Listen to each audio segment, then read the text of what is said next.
There is a darkness that modern human beings have almost entirely forgotten.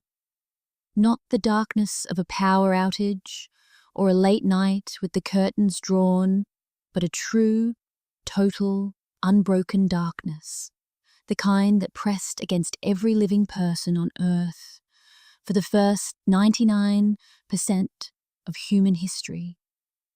No streetlights humming at the edge of a road, no glow from a screen in a back pocket, no distant city burning orange against the clouds, just fire, just stars, just the enormous, breathing silence of a world that had no name for itself yet.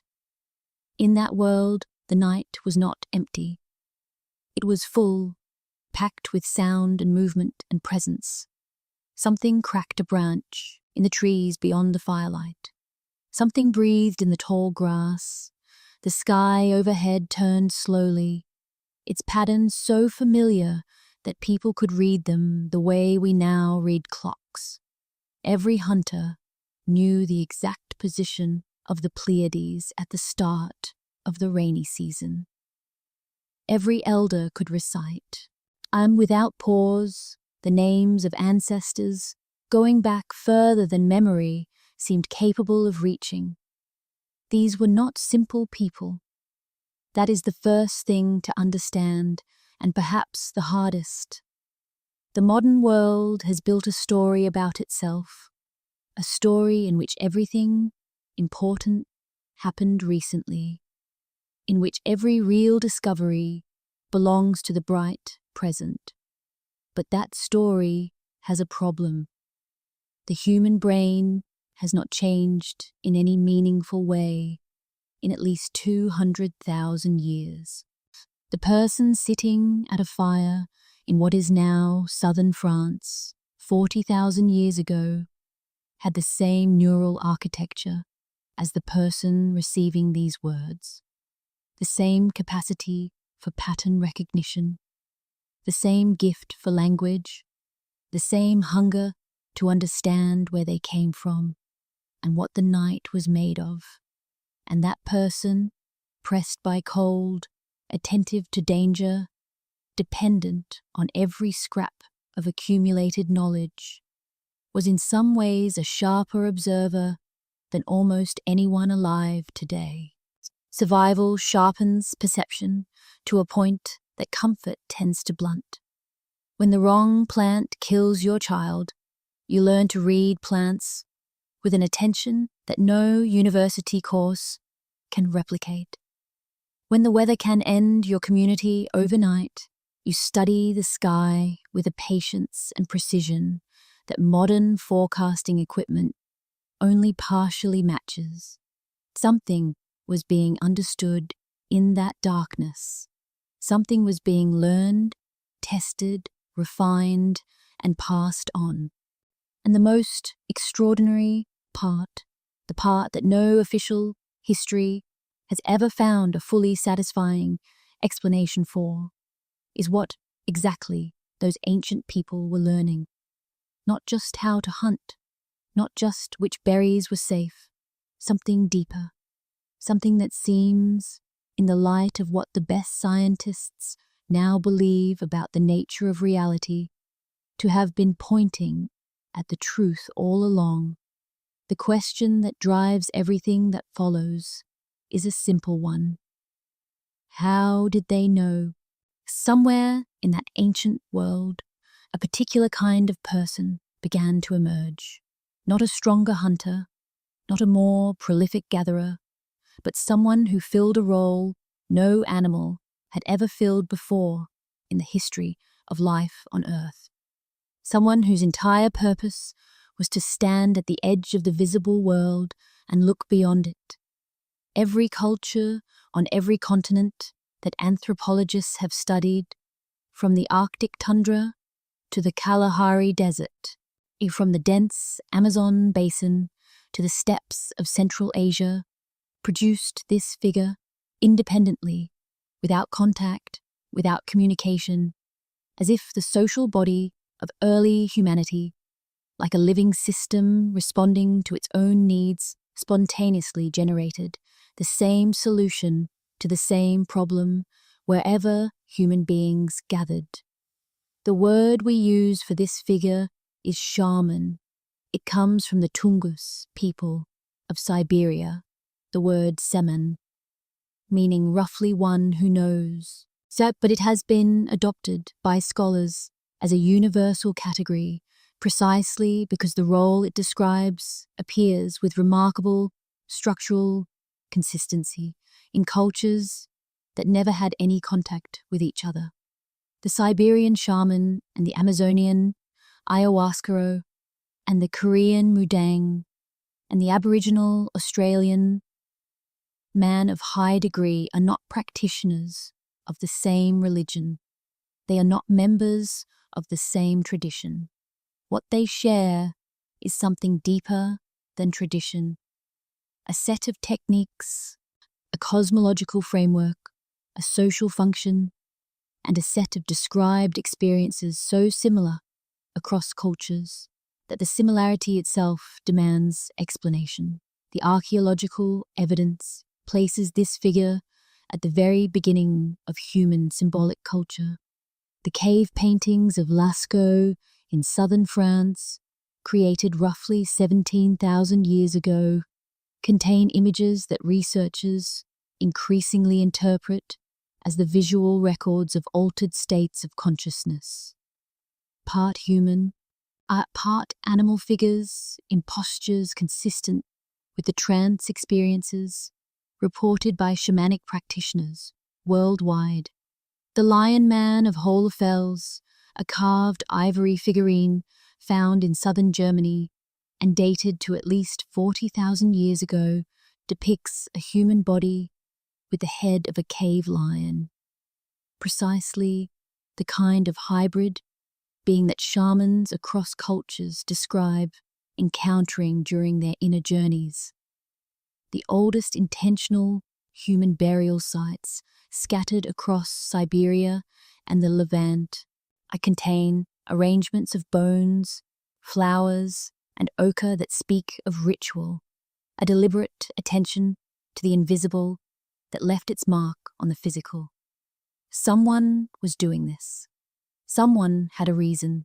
The shaman was the community's interpreter of invisible reality. When the hunt failed, they went looking for the reason, not in the physical landscape, but in the landscape that lay beneath it. When a child fell sick, they traveled. In states of consciousness the community could not easily access to find what had been lost or disturbed. Whether you interpret this function as genuine, metaphysical navigation, or as sophisticated psychological mediation, the result was the same. The shaman occupied the role that universities, hospitals, and meteorological services collectively occupy today. They were the specialists of the most important knowledge. And here is what makes the hairs stand up on the back of your neck. And when scholars like Mircea Eliade spent decades cataloguing shamanic traditions across the globe, they did not find loose similarities. They found structural identities. The shaman's journey follows the same arc in Siberia as in Peru. The three-world cosmology, an upper realm, a middle realm, and a lower realm, appears in cultures that have never heard of each other. The initiatory crisis that every shaman must survive. The encounter with death and dismemberment before the gift arrives, and happens in the same sequence in Mongolia and in West Africa and in the Pacific Northwest. That level of consistency across isolation is not folklore. It is not coincidence. It is a pattern. And patterns in any language mean the same thing. Something real is being described. Here is something the textbooks rarely say clearly. The shaman was not primarily a believer. The shaman was a practitioner. There is an enormous difference between someone who holds a faith and someone who maintains a technique. And the shaman, across cultures and across millennia, was overwhelmingly the latter. The tools of shamanic practice were not prayers whispered in hope. They were methods, refined across generations of trial and observation, for reliably producing a specific result, a shift in the quality of consciousness so fundamental that the practitioner experienced themselves as moving through a different layer of reality entirely. The primary tool was percussion, a drum beaten at a specific rate, typically between 4 and 7 beats per second, creates a rhythmic pulse that the human brain, given a little time and darkness and stillness, will begin to follow. This is not mysticism, this is neuroscience. The process is called entrainment, and it is as predictable as a reflex. When the brain synchronizes with a rhythmic external pulse in that specific frequency range, it shifts from the beta state of ordinary waking consciousness into the theta state. The slow, diffuse brainwave pattern associated with deep meditation, hypnagogic imagery, and experiences that the people who have them consistently describe as more real than ordinary waking life. So modern researchers can watch this process happen on an EEG. The shamans knew it would happen from observation alone, and they used it with the confidence of engineers. The second primary tool was breath. Every major shamanic tradition includes techniques for altering the rhythm, depth, and pattern of breathing in ways that change the chemistry of the blood and, through it, the quality of consciousness. In the 1970s, a Czech psychiatrist named Stanislav Grof developed a technique he called holotropic breathwork, a method of accelerated breathing combined with evocative music that reliably induced vivid, emotionally charged visionary states in participants. He presented it as a new discovery. Indigenous practitioners in a dozen countries recognized it immediately as what their grandparents had been doing for centuries. Same breath pattern, same result. Arrived at independently, so separated by thousands of years, as if both traditions had found the same door in the same wall. The third tool, the most discussed, the most misunderstood, and the most consequential, was plant medicine. Specific plants and plant combinations produce changes in brain chemistry so significant that the boundary between the ordinary mind and whatever lay beyond it became, for a time, permeable. These substances will receive their own full chapter later, but here it is enough to say this. In every shamanic tradition where they appear, they are treated with the gravity that surgery is treated with today, as powerful interventions with specific protocols, specific preparations, specific purposes, and specific risks. What the shaman did with these tools, the drum, the breath, the plant, was not escape from reality. It was, by their own account, and by the account of every person who has undergone rigorous shamanic training, the opposite. It was a more complete arrival into reality. A 2016 study from Johns Hopkins University found that a single guided psilocybin session produced changes in psychological well-being still present and improving a full year later. 14 months after a single session, participants were rating the experience among the top 5 most meaningful events of their entire lives. More significant than the birth of a child, more significant than a wedding. That is not the profile of a hallucination. That is the profile of something that genuinely matters, deeply, permanently, in a way that changes how a person understands themselves and the world they are moving through. The shamans had been producing that outcome for 10,000 years. They simply called it a journey, and they always came back with something to report. When the shaman returned from the journey, they had something to report. Not the fragmentary, rapidly dissolving debris of a dream, but a coherent, navigable account of a landscape, a cosmos with geography, with residents, with laws, and the map they drew, culture after culture, century after century, continent after continent, looked astonishingly similar.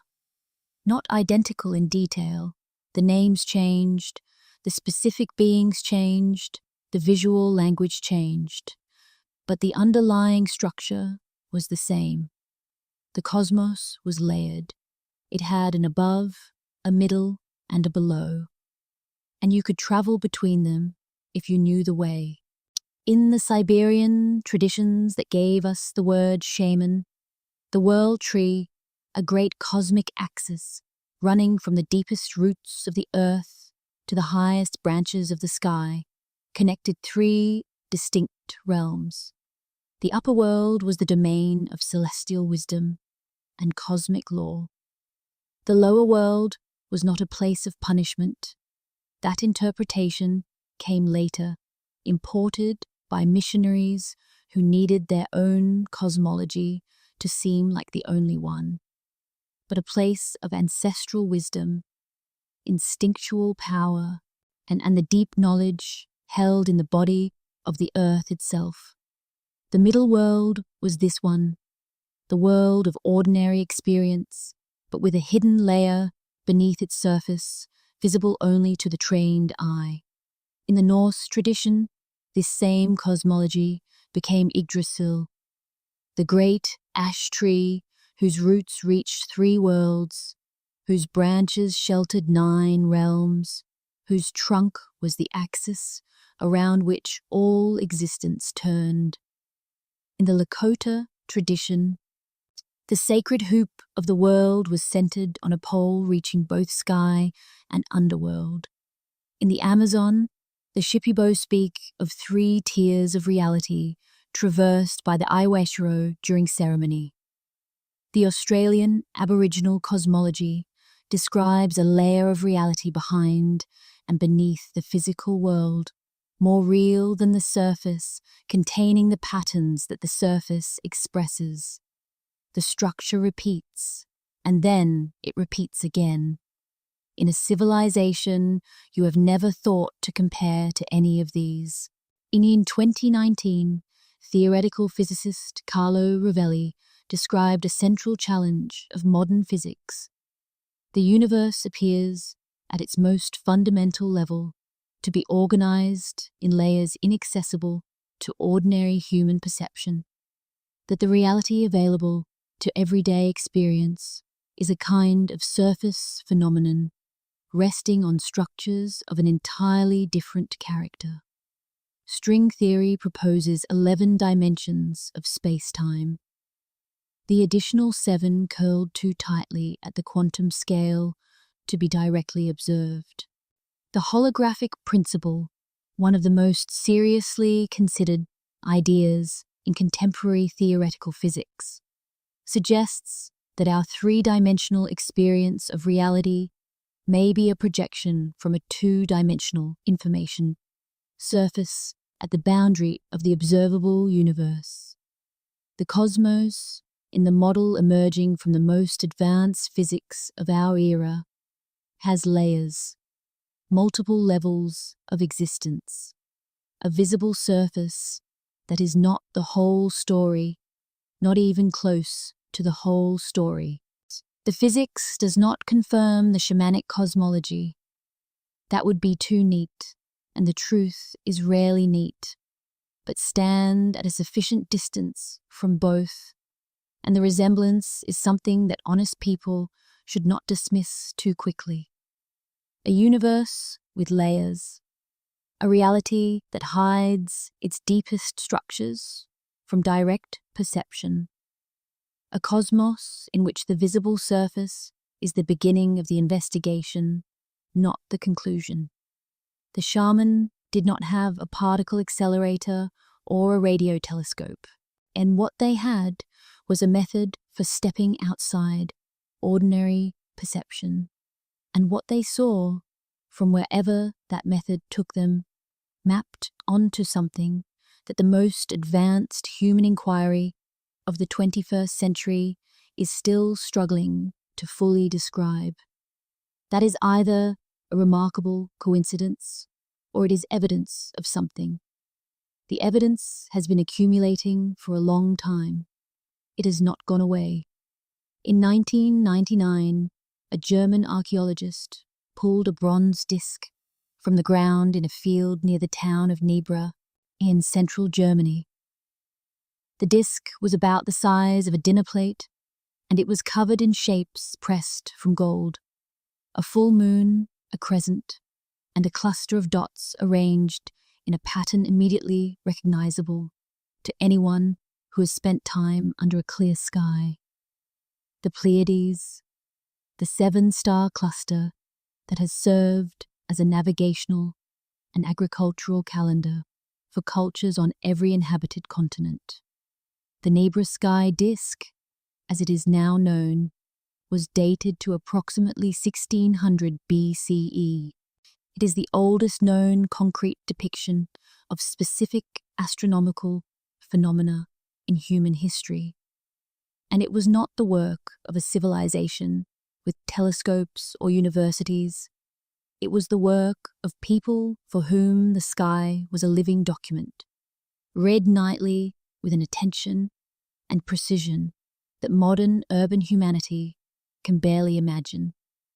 But the Nebra disk is not the oldest evidence of precise astronomical knowledge in the archaeological record.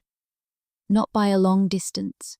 The cave paintings of Lascaux, created approximately 17,000 years ago in what is now southern France, have been reinterpreted by archaeoastronomer Chantal Jeg-Volkoff as a star map of extraordinary precision. The arrangement of animal figures corresponding to the positions of the Pleiades, the Hyades, Orion's belt, and Taurus as they appeared in the sky of 15,000 BCE. The famous scene of the wounded man and the dying bison, long read as a simple hunting narrative, she interprets as a depiction of a specific sky event on a specific night, preserved in paint on limestone for reasons that point not to decoration, but to record keeping. If she is correct, and the scholarly debate continues, then human beings were mapping the sky with precision 17,000 years ago, in underground chambers lit by animal fat lamps, for reasons we do not yet fully understand, but that reach far beyond anything as simple as survival. The Gozek Circle I discovered in Germany in 1991 and dated to around 4,900 BCE, functions as a solar observatory of remarkable precision. Its gates align to mark the exact points of sunrise and sunset at the winter solstice. Across the ancient world, the same impulse appears in different materials and different landscapes. Newgrange in Ireland align so that once a year the rising solstice sun illuminates its inner chamber with surgical accuracy. The standing stones of Callanish in Scotland, the temple complex of Menasdra in Malta, all constructed across thousands of years and hundreds of miles with astronomical alignments so precise that modern archaeoastronomers continue to find new ones. These were not accidents of placement. Someone knew where the sun would rise. Someone knew the exact angle of its most extreme journey. They knew it not because they had read it in a textbook, but because they had been watching and recording and teaching what they watched. For longer than most civilizations have existed, the Dogon people of Mali in West Africa represent perhaps the most extraordinary case in the anthropological literature of astronomical knowledge that cannot easily be explained. In the 1930s, French anthropologists Marcel Griaule and Germain Dieterlen documented Dogon oral traditions describing the star Sirius as one of a pair, orbited by a small, dense, invisible companion that completed its orbit every 50 years. The companion, which the Dogon called Potolo, had been embedded in their cosmology for generations, encoded in ceremony, in calculation, in the sacred calendar of their most important rituals. Western science formally identified the existence of Sirius B, a white dwarf star invisible to the unaided eye, in 1862. It was not photographed until 1970. When the Dogon were asked how their tradition contained this knowledge, their answer was consistent and direct. The star people had told them, and an ancient teaching from beings who came from the sky, who brought knowledge of the heavens, and who left the information encoded in a ceremonial tradition preserved across centuries of otherwise ordinary life. That answer has never been satisfactorily explained away. It simply sits in the record, waiting like a question that no one has yet summoned the courage to properly answer. Suppose you were designing a study to determine whether a reported experience was genuinely occurring, whether what people described was a hallucination entirely generated within the brain or contact with something that exists independently of the experiencer. You would want a large sample. You would want participants with no prior exposure to the specific imagery they would encounter. You would want controlled conditions, consistent reporting procedures, and some means of checking the content of reported experiences against verifiable external information. In the 1990s, a psychiatrist at the University of New Mexico named Rick Strassman conducted almost exactly this study, not intending to test shamanic claims, but arriving at results that ancient shamanic traditions would have found entirely unsurprising. Strassman administered intravenous DMT, dimethyltryptamine, a compound produced naturally in trace amounts in the human body and in enormous concentrations in dozens of plants used in shamanic ceremonies worldwide, to 60 volunteer participants in a carefully controlled clinical setting. Participant after participant, independent of each other and independent of any shared cultural context, reported the same thing.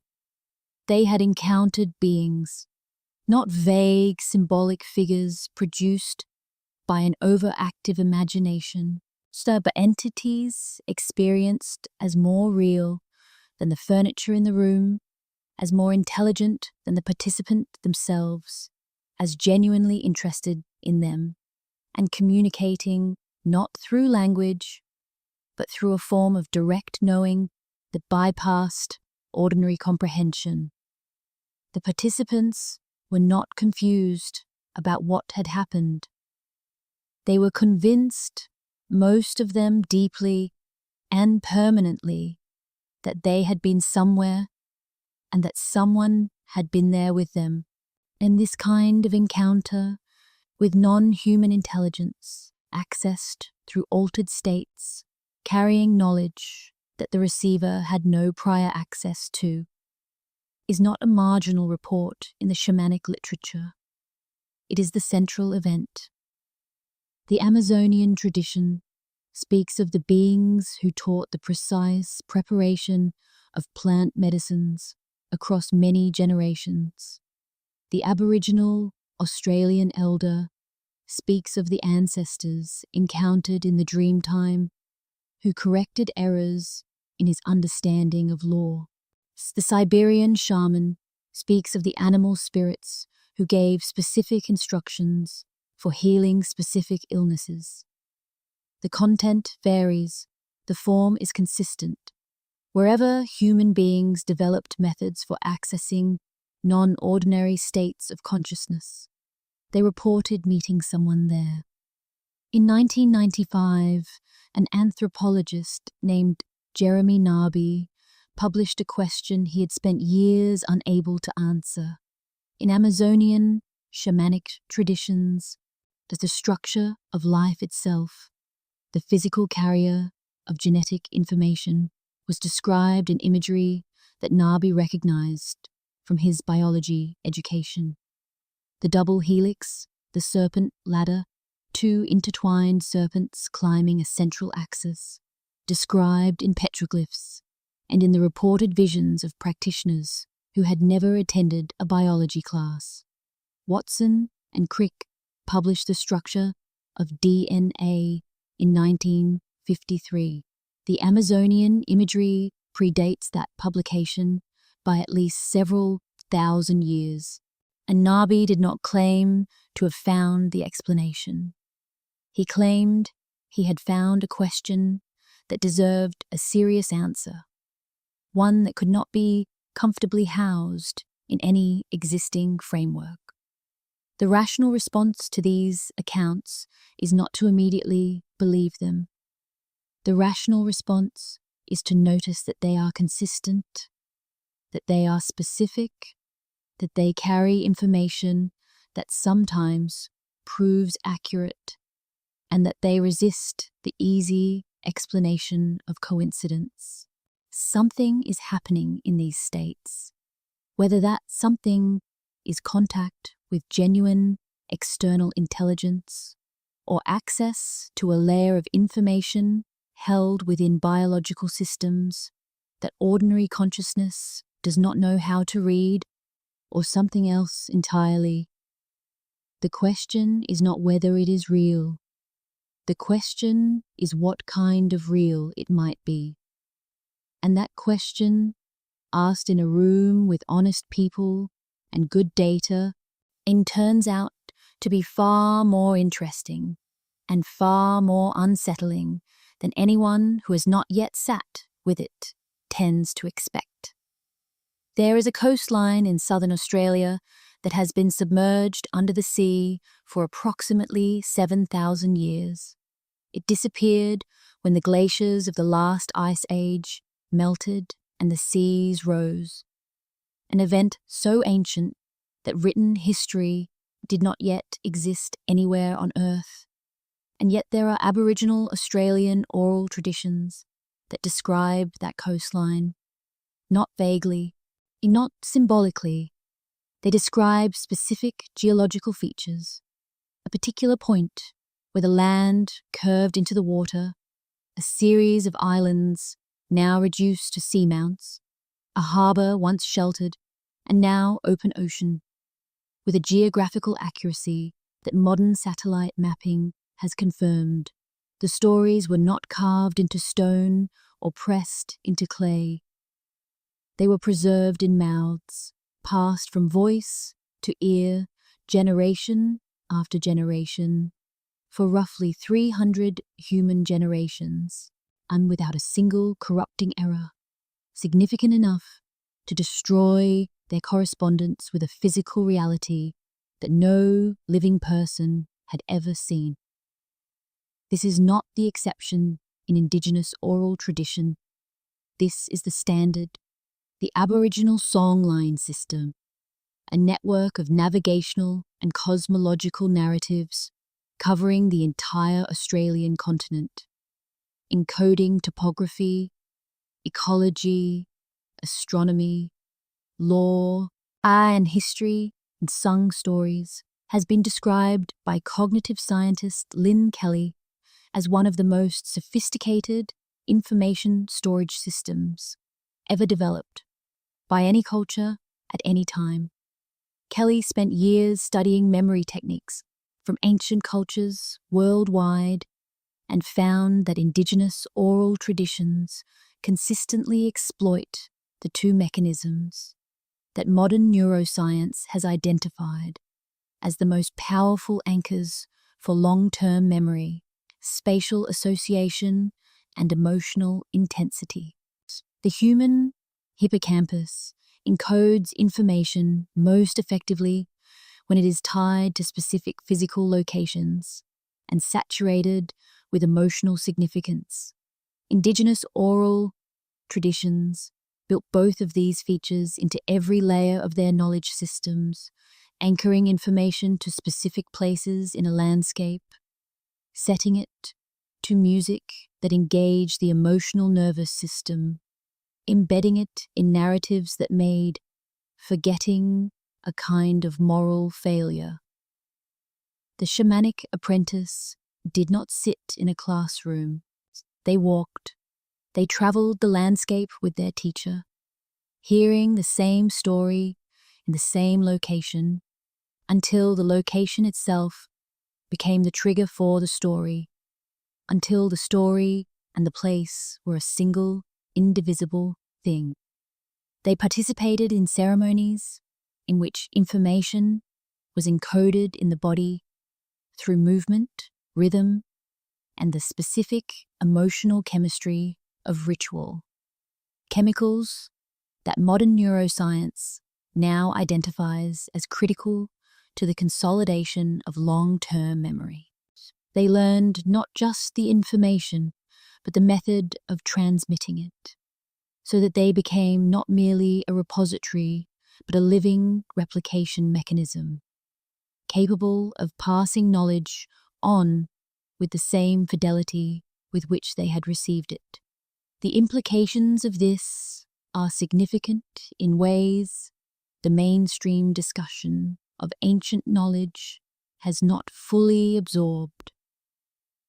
When an Aboriginal elder says that a particular song contains a map, they mean it precisely. When a Lakota storyteller says the story must be told exactly right, or the world will be damaged, they are describing a real consequence, not metaphorically, but technically. The knowledge encoded in these traditions was, in many cases, navigational, medicinal, ecological, and astronomical information of genuine, practical importance. Getting it wrong meant getting lost, eating the wrong plant, missing the seasonal migration, failing to read the signs. The rigidity of oral transmission that modern observers tend to read as superstition was a quality control system. The stories were preserved not because the culture valued tradition for its own sake, but because the stories contained real information, and real information corrupted is information lost. The question that follows from all of this is quietly staggering. If a culture with no writing system preserved accurate geographical data about a coastline that has been underwater for 7,000 years, what else was preserved? What else was in those songs? There is a hill in southeastern Turkey where something was built that does not fit. Not just does not fit the conventional timeline of human development, though it certainly does not, but does not fit any clean explanation that archaeology has yet produced. The site is called Göbekli Tepe. Its excavator, German archaeologist Klaus Schmidt, who spent the last 20 years of his life working there, described it as the first human-built holy place. That description is accurate, but insufficient. What Schmidt actually found was a complex of carved stone pillars, arranged in precise rings covered in detailed bas-relief carvings of animals, abstract symbols, and human-like figures, constructed with a level of architectural sophistication and astronomical precision that should not, according to conventional prehistory, exist. Göbekli Tepe was built by hunter-gatherers, not farmers, not a settled, surplus-producing civilization with the labor and social organization to mount large construction projects. Hunter-gatherers who, by standard historical assumption, were too occupied with finding food to build anything more permanent than a shelter. The wheel would not be invented for another 6,000 years, and yet here were T-shaped limestone pillars, some weighing 20 tons, shaped and placed with precision that still impresses modern engineers, arranged in patterns that track specific star systems at specific historical moments. The sky as it appeared when the Earth's axis pointed toward the star Vega around 10,000 BCE. Someone knew something. Someone knew it clearly enough to carve it into 20-ton stones and bury them in a way that preserved them largely intact for 12,000 years. Göbekli Tepe is the most dramatic example of a phenomenon visible across the ancient world, the practice of encoding knowledge, cosmological, astronomical, mathematical, in physical structures so durable that they could outlast every other form of transmission. The cairn at Newgrange in Ireland, constructed around 3,200 BCE, is a passage tomb, aligned with such precision that for exactly 17 minutes, on the morning of the winter solstice, a narrow beam of sunlight enters through a specially constructed roof box above the entrance and illuminates the inner chamber. Not approximately, not generally, at 8:58 on the morning of December 21st, as it has done for 5,200 years, the light finds the chamber.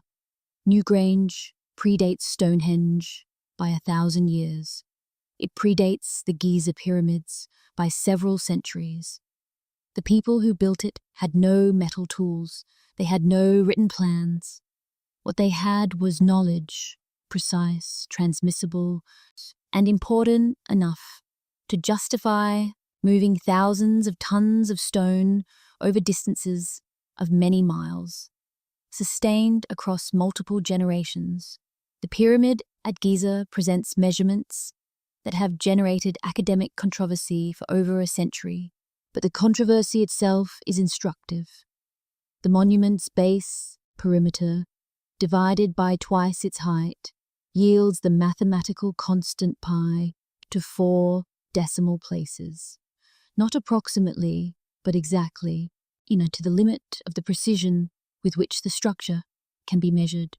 The monument's geographic position, its latitude of 29.9792 degrees north, corresponds to 6 significant figures, to 299,792 kilometers per second, the speed of light in a vacuum. The scholars who take these correspondences seriously are not fringe thinkers. They are engineers, mathematicians, and archaeologists whose primary objection to the conventional account is evidential. The measurements exist. They are precise, and the explanation that they are random becomes statistically uncomfortable when they accumulate. What these structures share is not aesthetic ambition.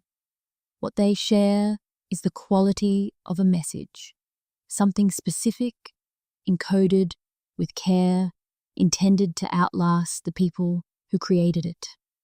If you can write in stone, and if the language is mathematics, and the medium is angle and alignment and deliberate proportion, then the ancient world was not mute.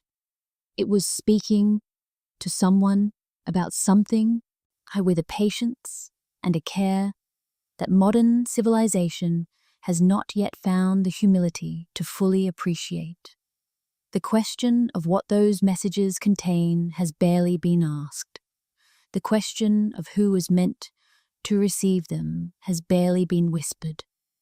Somewhere east of Athens, in a valley the ancient Greeks called the Sacred Way, there was a complex of temples and underground chambers that hosted for approximately 2,000 uninterrupted years an event that virtually every literate Greek of the classical period attended at least once in their life. The Eleusinian Mysteries, named for the town of Eleusis, were the most important religious ceremonies of the ancient world, and they were protected by a law more serious than almost any other in Athenian society. The penalty for revealing what happened inside them was death. For 2,000 years, in a culture that produced the most voluminous body of written philosophical and historical work of the ancient world, not a single detailed account of the inner ceremony was committed to writing. The secret held, what we know is this: the initiates drank something, a brew prepared by priests from a recipe never written down, called the kykion, a drink that, based on botanical analysis of residues found in surviving ritual vessels, appears to have contained ergot, a fungus that grows on grain and is the natural precursor of the compounds that would later form the basis of LSD. What happened after the drinking we know only from the accounts of those who came before and after. Plato came to Eleusis and returned a different philosopher. Cicero came and wrote that he had experienced something that reconciled him, for the first time, with the idea of death. Aristotle, who built the most systematic rational philosophy in Western history, he attended the mysteries and described the experience not as receiving information, but as receiving a state of being. They did not learn, he said, they felt. This is the distinction at the heart of what ceremony did, and still does, in shamanic traditions worldwide. Text delivers information, ceremony delivers experience, and experience, in the domain the shaman was navigating, is the only real curriculum. You cannot read your way to an understanding of what consciousness is when the filters are removed, any more than you can read your way to an understanding of what swimming feels like. The body has to enter the water. The nervous system has to receive the event.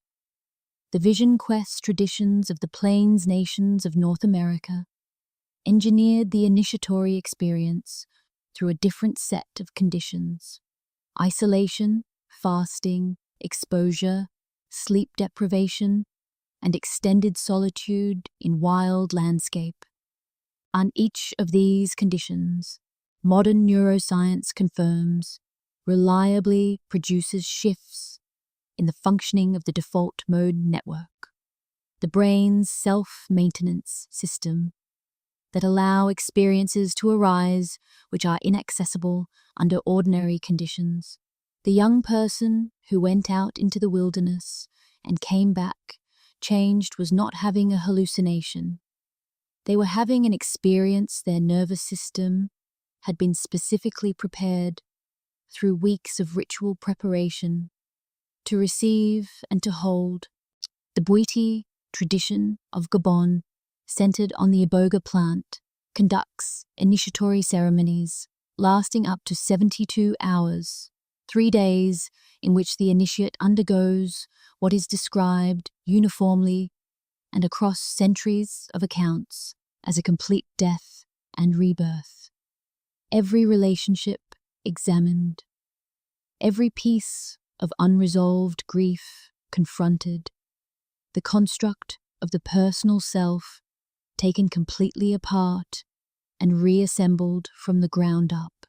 Contemporary researchers who have undergone iboga ceremony in clinical settings describe it as the single most psychologically significant event of their lives, surpassing years of conventional therapy in depth and permanence. The tradition that produced this outcome did not discover it by accident. It refined it over generations with the precision of technology toward a specific result: a human being fully awake to themselves and to the living world around them. That the outcome is now documented in clinical literature matters. That it was discovered and maintained in the African forest long before any clinic existed is the part that should give everyone with honest curiosity a moment's genuine pause. Here is a fact that, when examined honestly and without the comfort of easy dismissal, represents one of the deepest unsolved problems in the history of human knowledge.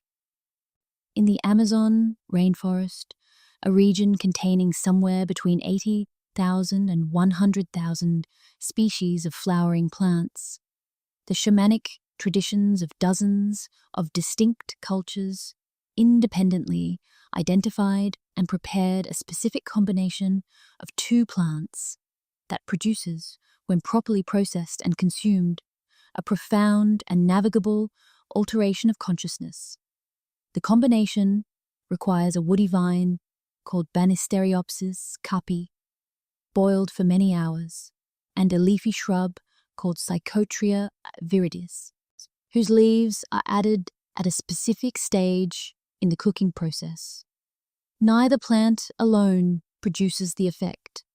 The vine contains compounds that inhibit a specific enzyme in the human digestive system. The leaf contains the active compound that the vine's inhibitors make orally effective. Without the vine, the leaf's active compound is neutralized before it can reach the brain. Without the leaf, the vine produces only mild effects.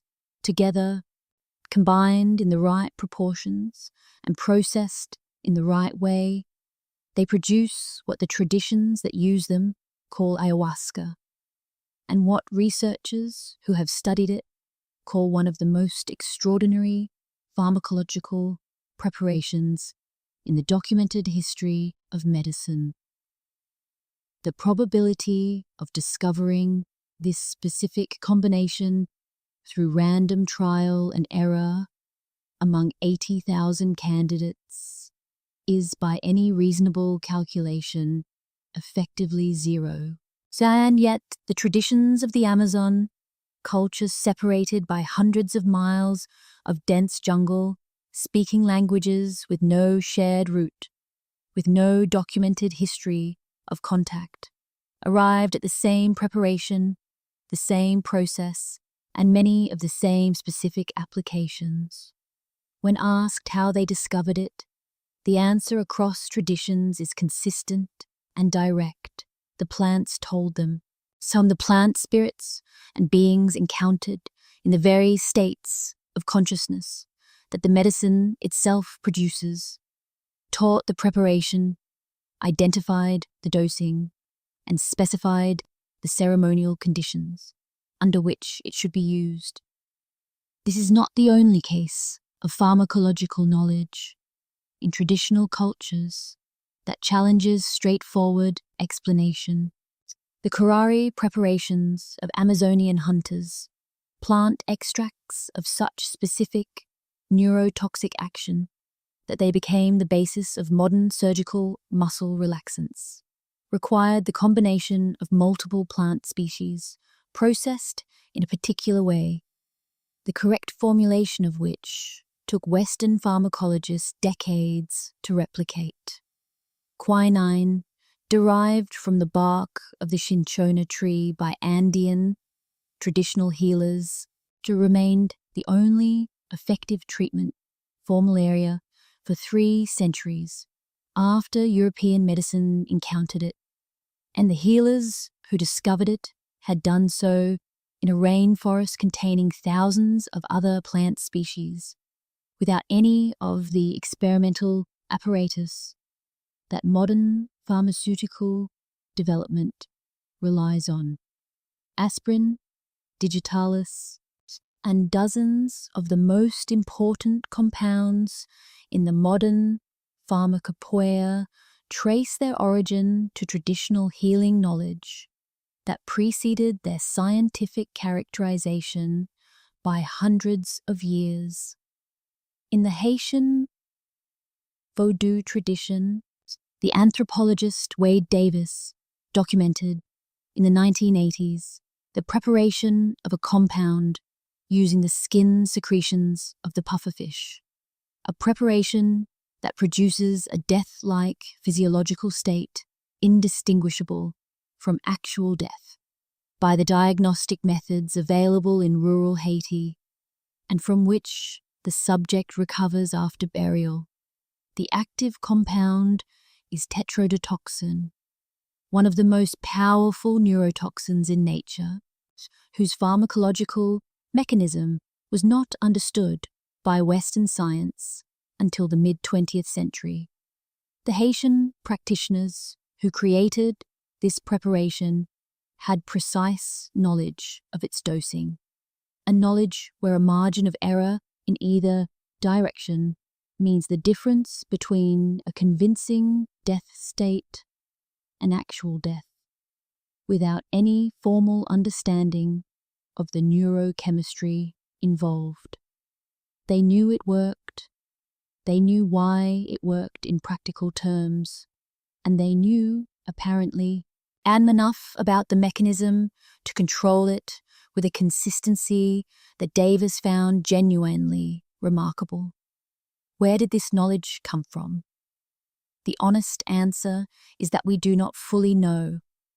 What we can say is that it is real, that it is precise, and that it required either an extraordinarily long process of empirical accumulation across many generations, or access to a source of information that operates by mechanisms we do not yet understand, or both.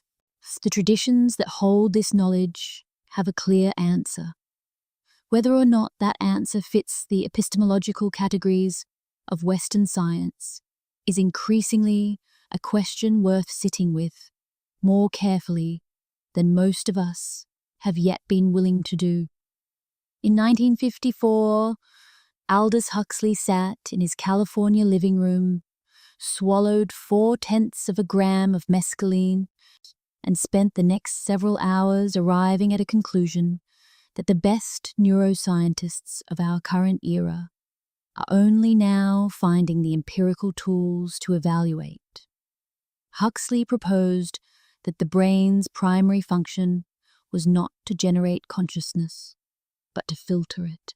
The human nervous system, he suggested, was calibrated by evolution, not to reveal the full spectrum of available reality, but to reduce it, to screen out everything irrelevant to immediate biological survival, and pass through only the narrow band of perception necessary for an organism to find food, avoid predators, and reproduce. What mystics called enlightenment, what shamans called the journey, what every tradition of extended contemplative practice pointed toward, was not the addition of something to ordinary experience. It was the removal of a constraint. The filter, briefly lifted, allowed something through that was always there, always present, just outside the reach of the consciousness that everyday life requires. 60 years after Huxley proposed this framework, a neuroscientist at Imperial College London named Robin Carhart Harris put electrodes on people's heads and injected them with psilocybin, the active compound in certain mushrooms used in shamanic ceremony for centuries across Central and South America, and watched what their brains did. What he found was the opposite of what popular culture had assumed about these substances for decades. The brain did not light up, it did not go into overdrive, and generating exotic imagery from its own overactivated circuitry. The most consistent and reproducible finding in neuroimaging studies of psilocybin, DMT, LSD, and ayahuasca is a profound reduction in activity in a specific network of brain regions. The default mode network, a set of midline structures whose function, it turns out, is precisely the kind of self-referential, narrative-constructing, boundary-maintaining activity that constitutes what we experience as ordinary, conscious identity. The default mode network is the brain's storyteller. It is the structure responsible for the ongoing internal monologue, the autobiographical self-concept, the sense of being a separate individual moving through a world of other separate individuals and objects. When it goes quiet, as it does reliably and reproducibly, under the influence of classic psychedelic compounds, the experience that arises is one that practitioners across every tradition have been describing since human beings began recording their inner lives. A dissolution of the boundary between self and world, a sense of unity or interconnection, a quality of knowing that feels more fundamental than ordinary thought, and then makes, most consistently of all, a felt encounter with something that the experiencer is certain is not a product of their own imagination. What shamans called the death that heals, the dismemberment of the ordinary self, the dissolution of the personal story, the emergence through the void into a wider identity, is now visible on a functional MRI scan as a suppression of the default mode network, followed by a reorganization of activity patterns across the entire brain. Carhart Harris and his colleague Carl Friston, one of the most cited neuroscientists alive, published a model called Rebus, Relaxed Beliefs Under Psychedelics, proposing that these states allow the brain to process raw sensory and experiential data with less interpretive filtering, potentially revealing information that ordinary cognition systematically screens out. This is not a fringe position. It is a peer-reviewed hypothesis published in the journal Pharmacological Reviews, are authored by two of the most rigorous researchers in contemporary neuroscience. And it says, in measured academic language, almost exactly what shamans have been saying for 10,000 years, that ordinary consciousness is a selection, not a revelation, and that the selection can be temporarily adjusted by methods that have been known and practiced since long before any university existed to name them. The distance between the shaman's drum and the neuroscientist's scanner is not as great as it looks. Both are asking the same question: what is the mind and what lies beyond it? Both are using the best tools available to them, and the answers they are finding across centuries, across epistemological traditions, across the entire distance from prehistoric fire to fluorescent laboratory, are beginning to rhyme in ways that cannot be dismissed as mere coincidence and cannot yet be fully explained by anything less than a genuine shift in how we understand the nature of conscious experience. The accounts that emerge from shamanic states of consciousness tend to cluster into consistent categories, recurring types of knowledge that appear across traditions, across cultures, yet across the entire span of documented human history, in which these states have been accessed and recorded. This clustering is itself significant. If these states were simply producing random neural noise, the reports would be random. They are not. They organize themselves with a consistency that compels attention into a set of domains that happen to correspond to the frontier zones of the most challenging questions contemporary science is grappling with. The first domain is healing knowledge. In shamanic traditions worldwide, the practitioner in an altered state reports the ability to perceive illness, not as a collection of physical symptoms, but as a disruption in a larger, energetic or relational field, and to navigate that disruption toward resolution. This kind of perception is easy to dismiss in the language of 20th century medicine, but becomes harder to dismiss in the context of 21st century biology. Our state of a person's inner world has measurable, significant effects on their biological health.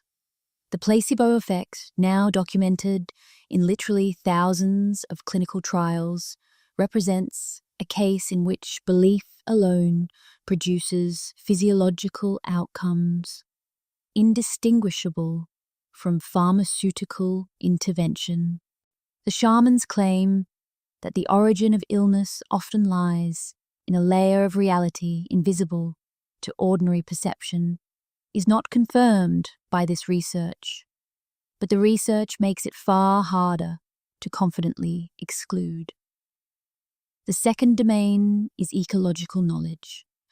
The insistence in virtually every shamanic tradition that the natural world is not merely a backdrop for human activity, but an active, intelligent, communicating presence. This claim moved from the category of spiritual belief to the category of scientific observation in 2012, when a series of landmark studies from Suzanne Simard's Forest Ecology Research Group confirmed that trees and forests communicate with each other through underground fungal networks, sharing nutrients, chemical warning signals, and what Simard's data suggests may be targeted care for sick and young trees. The forest was not a collection of competing individuals. It was a system operating with something that the scientific literature has begun to call, carefully and with appropriate hedging, a form of distributed intelligence. The shaman's insistence that the forest was alive and thinking was not a category error. It was an observation.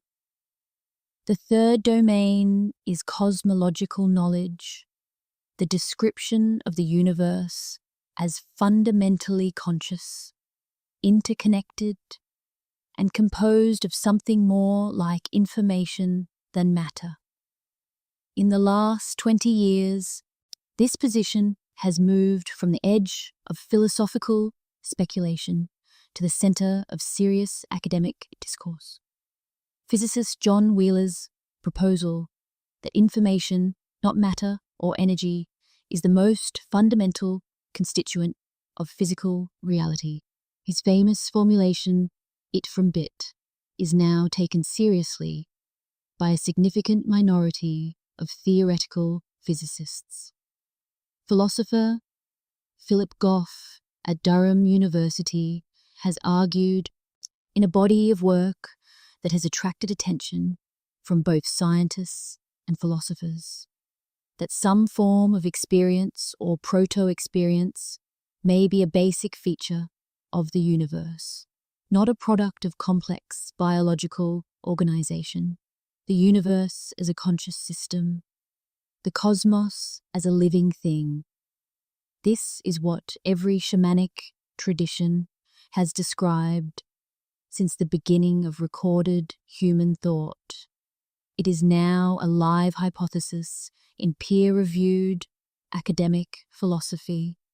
The fourth domain is the knowledge of death, the consistent shamanic claim that consciousness continues beyond the dissolution of the physical body.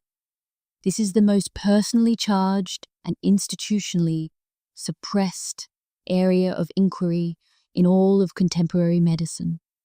The near-death experience research of cardiologist Pim van Lommel, whose prospective study of 344 cardiac arrest survivors was published in The Lancet in 2001, documented cases of accurate and verifiable perception during periods when patients were clinically dead, hearts stopped, brains flatlined, no physiological substrate available for the generation of experience. The data exists. It has been collected carefully by serious clinicians under rigorous conditions. What it means has not yet been agreed upon, but it points stubbornly in the direction that every shamanic tradition has always pointed, toward the possibility that what we call death is not the end of the story, and only the end of one chapter. Imagine the following scene. A Tibetan Buddhist monk trained for 20 years in the monasteries of the Himalayas sits across a fire from an Amazonian ayahuascaro who has never heard of Tibet and has spent his entire life in the equatorial forest. Through a translator, the monk describes what he calls Rigpa, the pure, luminous awareness that remains when the constructions of the ordinary mind are completely set aside, as the ground state of consciousness unconditioned by thought or history or identity. The ayahuascaro listens. He nods slowly. He says, in his own language, that this is what he meets on the vine, the presence that is there when the one who looks has been completely removed. The translator finds the words. The monk is quiet for a moment. He says, "This person has been where I have been. They have never shared a teacher. They have never shared a text. They have never shared a ceremony, a tradition, a language, or a continent. What they have shared is a destination, a region of experience that both of their traditions have been navigating for centuries, using completely different vehicles, arriving at descriptions so structurally similar that the structural similarity demands an explanation beyond coincidence. This convergence is not unique to these two traditions. It is the rule, the Tao of Taoism, the undifferentiated ground of all things, beyond description and categorization, omnipresent in all things and identical with none of them, is structurally identical to the Brahman of Hindu Vedanta, which is structurally identical to the Ein Sof of the Jewish Kabbalistic tradition, which is structurally identical to the Wakan Tanka of the Lakota, which is structurally identical to what Meister Eckhart, a 13th century Christian mystic, described as the desert of the Godhead. The silence beneath, the silence that precedes all creation, these are not the same word. They are not the same religion. They are not the same culture. They are the same description of the same experienced reality, arrived at by different methods, in different centuries, in different parts of the world, by people who in many cases would have been confused or offended to be told they had anything in common. And the philosopher Aldous Huxley called this convergence the perennial philosophy. the hypothesis that beneath the surface diversity of world, spiritual, and mystical traditions lies a single experiential core. The Sufi poet Rumi wrote in 13th century Persia of a love so large it dissolved the beloved into the beloved's source, leaving nothing but the source itself. Amazonian ayahuascaros, reading his poetry in translation, which has happened, are documented, describe it as sounding exactly like what they encounter on the vine. 700 years, 2 different continents, 2 different languages, the same place. William James, the founding father of American psychology, spent years documenting mystical experiences across religious traditions, and in 1902 published his findings as The Varieties of Religious Experience. What he found across all traditions, all cultures, all centuries, so was a set of 4 consistent characteristics that appeared in every genuine mystical account, regardless of origin: a quality of profound knowing, a resistance to verbal description, a sense of being a receiver rather than a generator of the experience, and a conviction that the experience, however briefly it lasted, revealed something more fundamentally real than ordinary waking life. These are phenomenological observations, not theological claims. They describe the structure of the experience, not its interpretation, and the structure across all the differences of culture and tradition and century is the same. Something consistent is happening to human consciousness when the ordinary structures of selfhood are suspended and a deeper mode of perception becomes available. The traditions that have been systematically producing that something for 10,000 years all describe it in ways that rhyme. The question is not whether that something is real. The question is what it is, and whether we are, collectively, finally ready to look at it seriously. There is an experiment that physicists have been performing in various forms for nearly a century, and whose results have never stopped being philosophically troubling to the people who understand them most clearly. The experiment is called the double-slit experiment, and its basic result is this. When you fire a particle, an electron, say, or a photon of light, at a barrier with 2 narrow slits in it, the particle behaves as if it passes through both slits simultaneously and interferes with itself on the other side, creating a pattern of alternating bands on the detector screen behind the barrier. This is the behavior of a wave, not a particle. But here is where it becomes genuinely strange. When you set up a detector to observe which slit the particle actually goes through, when you attempt to know, the interference pattern disappears. The particle, now observed, behaves like a particle. It goes through one slit or the other. The wave-like behavior, the both at once, vanishes the moment it is looked at. The observation changes the outcome, not the measurement, not some physical interaction between the detector and the particle, but the observation itself, the act of knowing, of establishing a record of which path was taken, collapses the range of possibilities into a single actuality. The universe, at its most fundamental level, behaves differently when it is watched. John von Neumann, one of the greatest mathematicians of the 20th century and a central architect of the formal mathematical foundation of quantum mechanics, concluded from this that the collapse of quantum probability into definite physical events required, logically, the involvement of a conscious observer.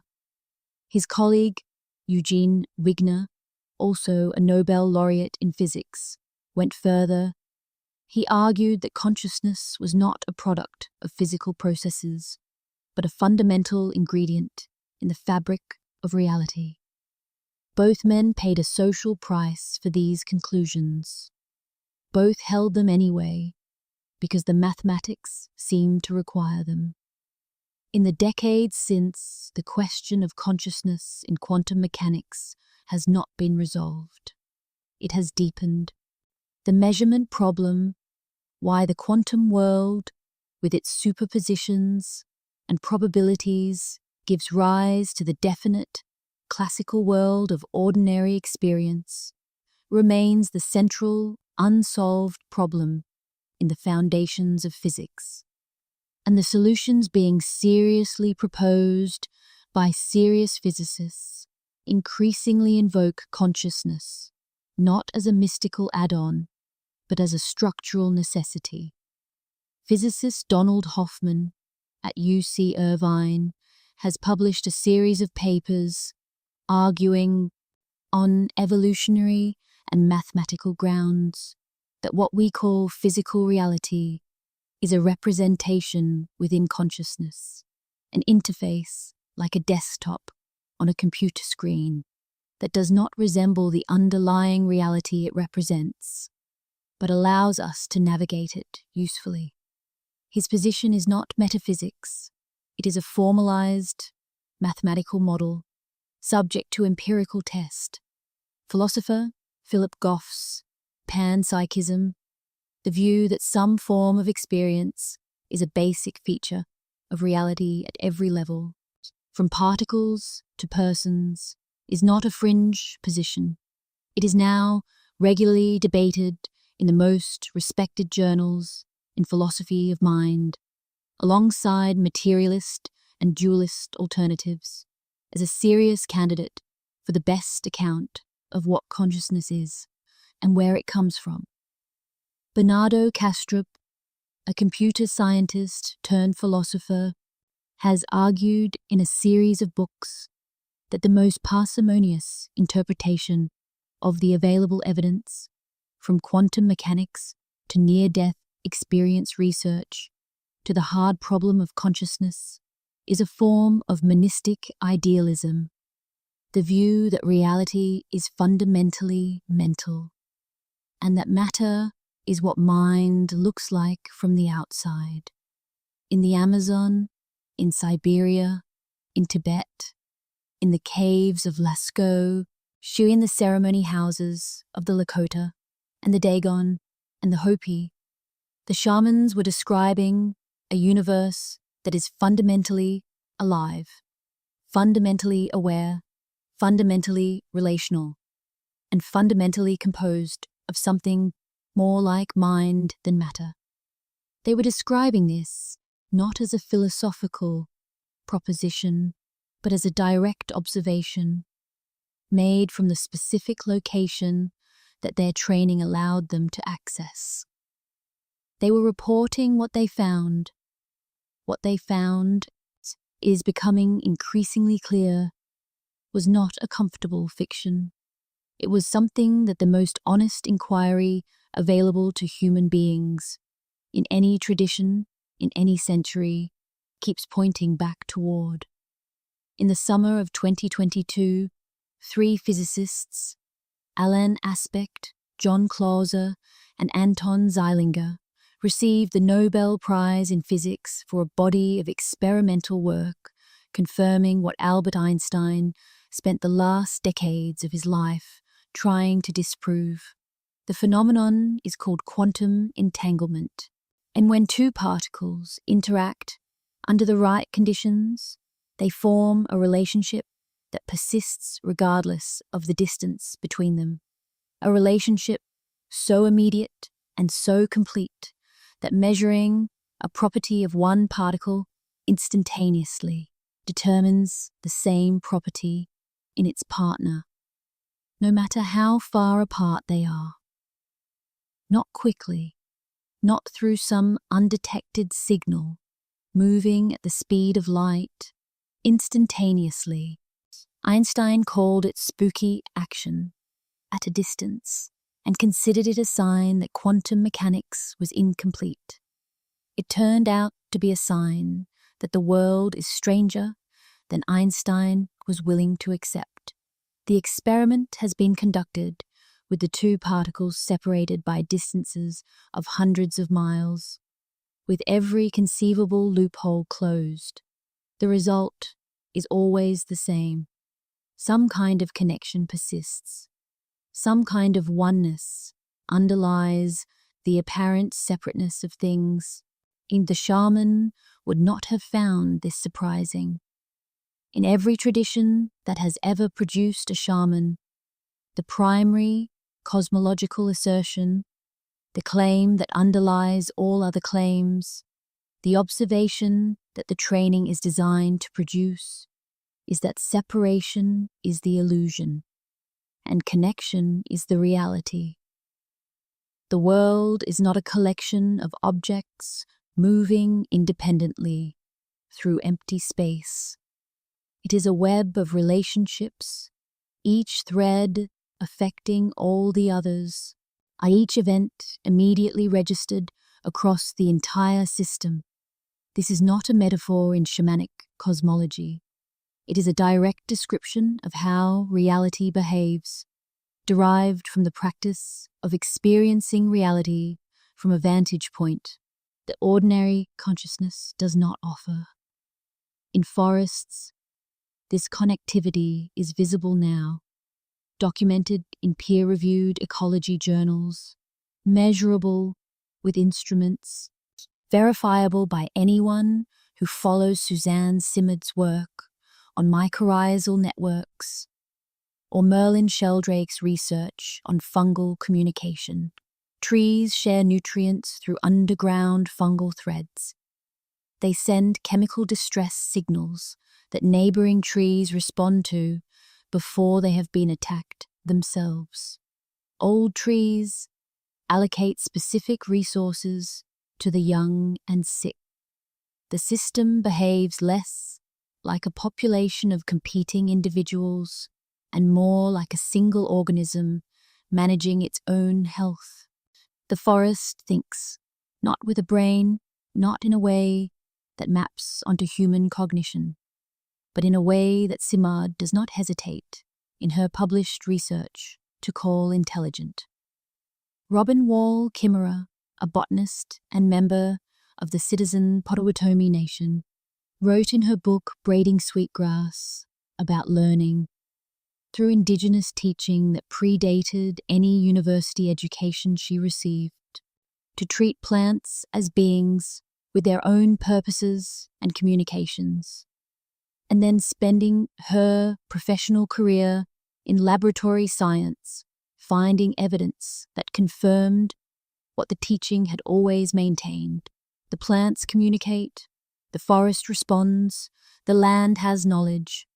The idea that these are poetic metaphors, comforting fictions for people who prefer stories to data, has become, in the light of current ecological research, harder to sustain with a straight face. Say what the shamans described as the web of life was not a spiritual abstraction. It was a description of the actual organizational principle of living systems, a principle that modern science is finding at every scale from the subatomic to the ecological, to be more fundamental and more pervasive than the model of isolated, independent objects that shaped 4 centuries of Western science. The thread from the shaman's fire to the physicist's laboratory is not a long one. It is simply a thread that, for a number of historical and cultural reasons, most people have not yet been asked to follow to its end. In the autumn of 1562, a Spanish Franciscan friar named Diego de Landa arrived in the Yucatan Peninsula of Mexico and committed an act whose consequences for human knowledge are still not fully calculable. Over the course of several days, he gathered every codex, every book that the Maya people possessed and burned them. 27 manuscripts, in each containing centuries of accumulated knowledge in astronomy, mathematics, medicine, history, and cosmology, were reduced to ash. Delander later wrote that he found them full of superstition and devil's lies and ordered them all burned. He also wrote, in a separate text, a detailed and admiring account of Maya culture that has become one of the primary sources for modern understanding of the civilization he helped destroy. He seems not to have noticed the contradiction. He destroyed the books because he believed, with the complete sincerity of a man embedded in a powerful institutional framework, that he was doing the work of God. What was lost in the flames of Yucatan is one data point in a pattern that repeats across 4 centuries of colonial encounter between European civilization and the world's indigenous cultures. The suppression of shamanic knowledge was not accidental, and it was not incidental to colonial projects.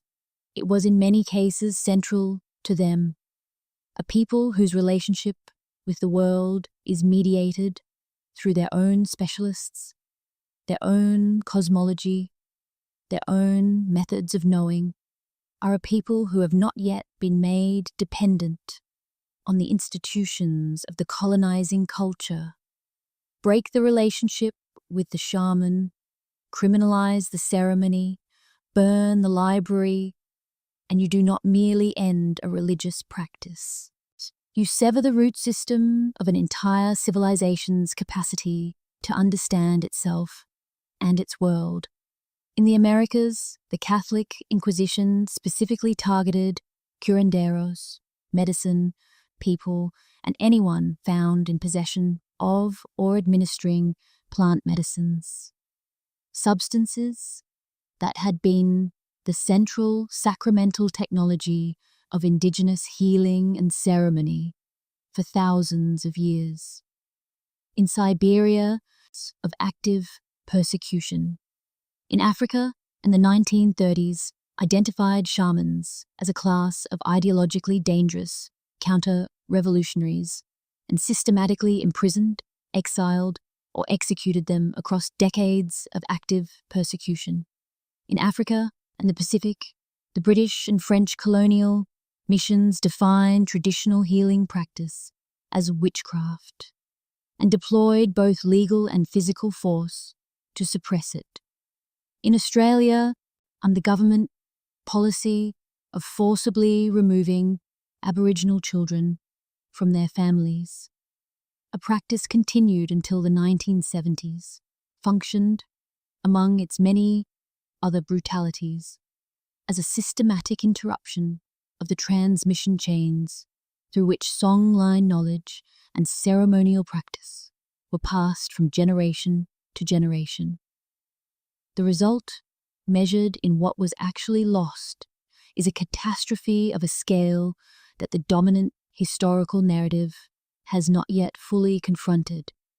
In the Amazon basin alone, ethnobotanist Mark Plotkin has estimated that the forest is losing one irreplaceable knowledge holder per week, one elder, one specialist, one living library whose accumulated understanding of thousands of plant species, their interactions, their medicinal applications, their ecological relationships, disappears completely when they die without successors.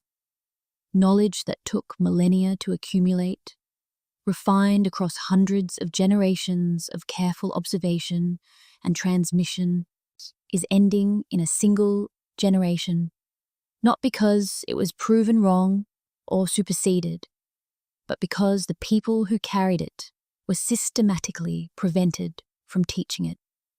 This is the context in which the earlier chapters of this documentary must be understood. When we ask how shamans knew what they knew, we are partly asking about the past, but we are also asking about what we have already lost the ability to ask about. The questions we can no longer even formulate because the traditions that generated them have been extinguished. The astronomer who does not know that a particular branch of knowledge existed cannot miss it. The pharmacologist who does not know that specific plant combinations have been tested and refined over 3,000 years cannot notice their absence from the literature. An answer feels strangely familiar, as if answer feels strangely familiar, as if someone somewhere, a long time ago, already found a way in. The suppression was real, and in many places it was devastatingly effective. But it was not complete. Still, because the people who carried this knowledge were not passive recipients of what their tradition had preserved. They were intelligent, adaptive human beings who understood with remarkable clarity that they were facing an existential threat, and who responded to that threat with exactly the kind of creative ingenuity that the situation demanded. When the ceremony was outlawed, the knowledge went underground, not buried and lost, but hidden in forms that the colonizing culture had no tools to recognize as what it was. In Brazil, beginning in the 16th century, enslaved Africans from the Yoruba and Fon traditions of West Africa arrived in a country where the practice of their religion had been formally prohibited by the same church that had burned the Maya codices. What emerged from this impossible situation was one of the most extraordinary acts of cultural encryption in human history. Candomblé, the syncretic religious tradition that developed in the Bahia region of Brazil, presented itself to colonial authorities as a form of Catholic devotion. Each of its Yoruba orishas, the powerful spiritual forces at the center of the tradition, mapped onto a Catholic saint, whose feast day, iconography, and narrative provided cover for ceremonies that were beneath the surface, entirely continuous with the African tradition they were hiding. The orishas survived the Middle Passage. The medicine survived the Inquisition. The knowledge system that had been carried across an ocean in the bodies of enslaved people persisted for 400 years inside a form that its persecutors never managed to see through. In Europe, the folk-tale tradition served a parallel function. The stories collected by the Brothers Grimm in the early 19th century, which Grimm himself understood as fragments of a much older Germanic cultural body, contain structural and symbolic elements that scholars, including Clarissa Pinkola Estes and Martin Shaw, have identified as the residue of shamanic initiation narratives. The story of the girl who descends into the underground world of Frau Holle and returns transformed. The story of the young man who must complete impossible tasks with the help of animal allies encountered in a deep forest. The story of the descent, the ordeal, the transformation, and the return with something new, the initiatory arc that is the central narrative technology of shamanic practice worldwide, preserved in stories that have been read to children in Europe for centuries, the original meaning of which has been almost entirely forgotten. The transmission continued, the packaging changed, the knowledge waited.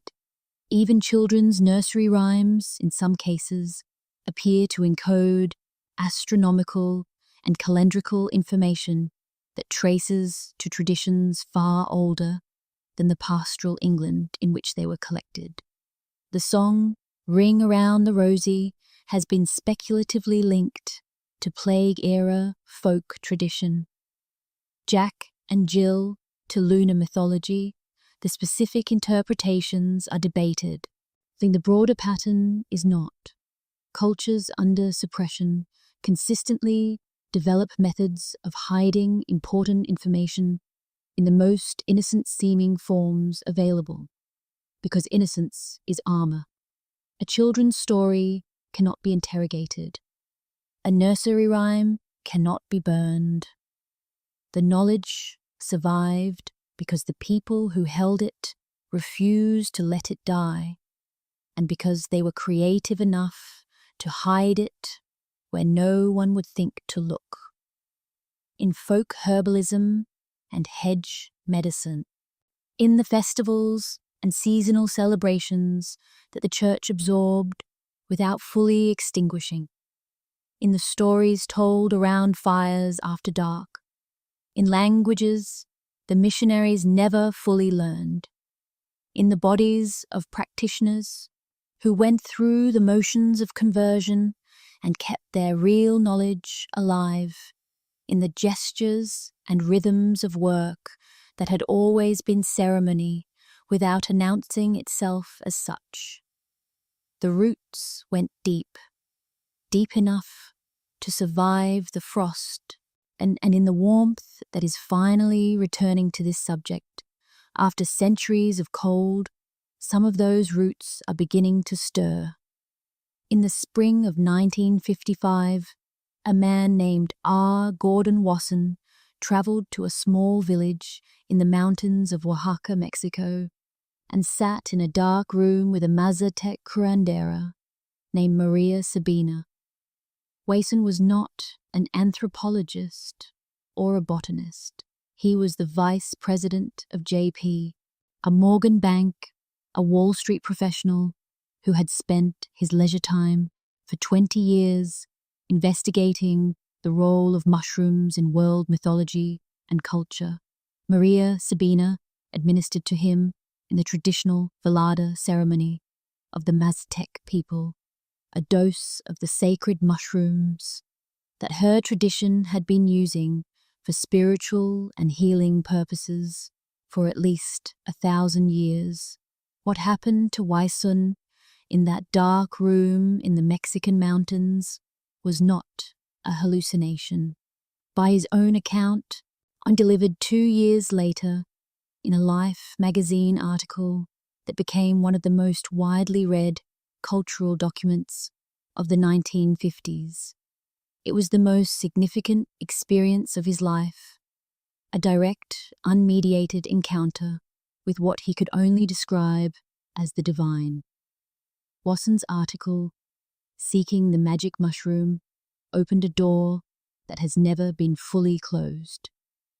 It was read by a young Californian named Timothy Leary, who began the clinical investigation of psilocybin at Harvard in 1960. It reached Stanislav Grof, whose subsequent research on LSD and consciousness eventually produced holotropic breathwork and the foundation of transpersonal psychology. It reached a generation of young people who were already beginning to feel that the official story of reality, the story being told by governments, churches, and universities, was missing something essential. The specific history of what followed is complicated, and it contains failures as well as breakthroughs. The cultural upheaval of the 1960s, the political panic that produced the 1970 Controlled Substances Act, the shutdown of clinical research that would not fully resume for 30 years. All of this is real, and all of it shaped the landscape in which shamanic knowledge and psychedelic research would develop. But the retrieval had begun, and once begun, it proved impossible to fully stop. The ethnobotanist Richard Evans Schultes spent decades in the Amazon, documenting plant knowledge that was already disappearing as the forest was cleared and the communities that held it were displaced. His student Wade Davis carried this work forward, and Carlos Castaneda's controversial series of books, whatever the scholarly verdict on their accuracy, introduced millions of readers to the framework of shamanic cosmology and catalyzed a wave of serious inquiry that produced genuine researchers alongside genuine romanticists. The work of Michael Harner, who systematized what he called core shamanism from his fieldwork with the Jivaro of Ecuador, provided a practical introduction to shamanic journeying that spread through Western therapeutic and spiritual communities and produced a generation of practitioners who maintained, through the darkest years of institutional suppression, the thread of living practice, the story of the 20th century's engagement with shamanic knowledge is not a simple story of recovery. It is a story of partial recovery, imperfect recovery, recovery complicated by the very cultural assumptions that made the original suppression possible. The tendency to abstract, to commodify, to reduce complex living traditions to usable techniques without their cultural and ecological context. These are real risks, and they have produced real distortions, but they have not prevented the genuine thing from persisting. The genuine thing persists because it is based on reproducible human experience. You cannot fully suppress a knowledge system if the knowledge system is grounded in what happens to a human being under specific, producible conditions. The conditions can be created, the experiences will occur, and the experiences will point, as they always have, in the same direction. The retrieval continues. In 2006, a psychopharmacologist at Johns Hopkins University named Roland Griffiths published a study in the journal Psychopharmacology. The paper described the effects of a single supervised session of psilocybin, a compound produced naturally by certain species of mushrooms used in shamanic ceremony across Central and South America for at least 1,000 years, administered to healthy volunteers with no significant prior experience of psychedelic substances. The results were striking enough that the journal editors made the unusual decision to publish. Alongside Griffiths' paper, a set of commentaries from senior researchers in psychiatry and neuroscience, not critiques, but reflections on what the data meant. What Griffiths had found was this: 2 months after a single session, more than 2/3 of participants rated the experience as among the 5 most personally meaningful events of their lives. At 14 months, the number had not decreased. The positive changes in attitudes, behavior, and sense of well-being that participants reported were not fading with time. They were stable and in many cases still improving. One of the senior commentators, a former director of the National Institute on Drug Abuse, wrote that the data was among the most remarkable he had encountered in 50 years of working in psychopharmacology. This was not the beginning of something new. It was the return of something old after a 30-year interruption. Between 1950 and 1970, more than 1,000 peer-reviewed papers had been published on the clinical use of psychedelic compounds, documenting significant positive outcomes in the treatment of addiction, depression, anxiety, and trauma.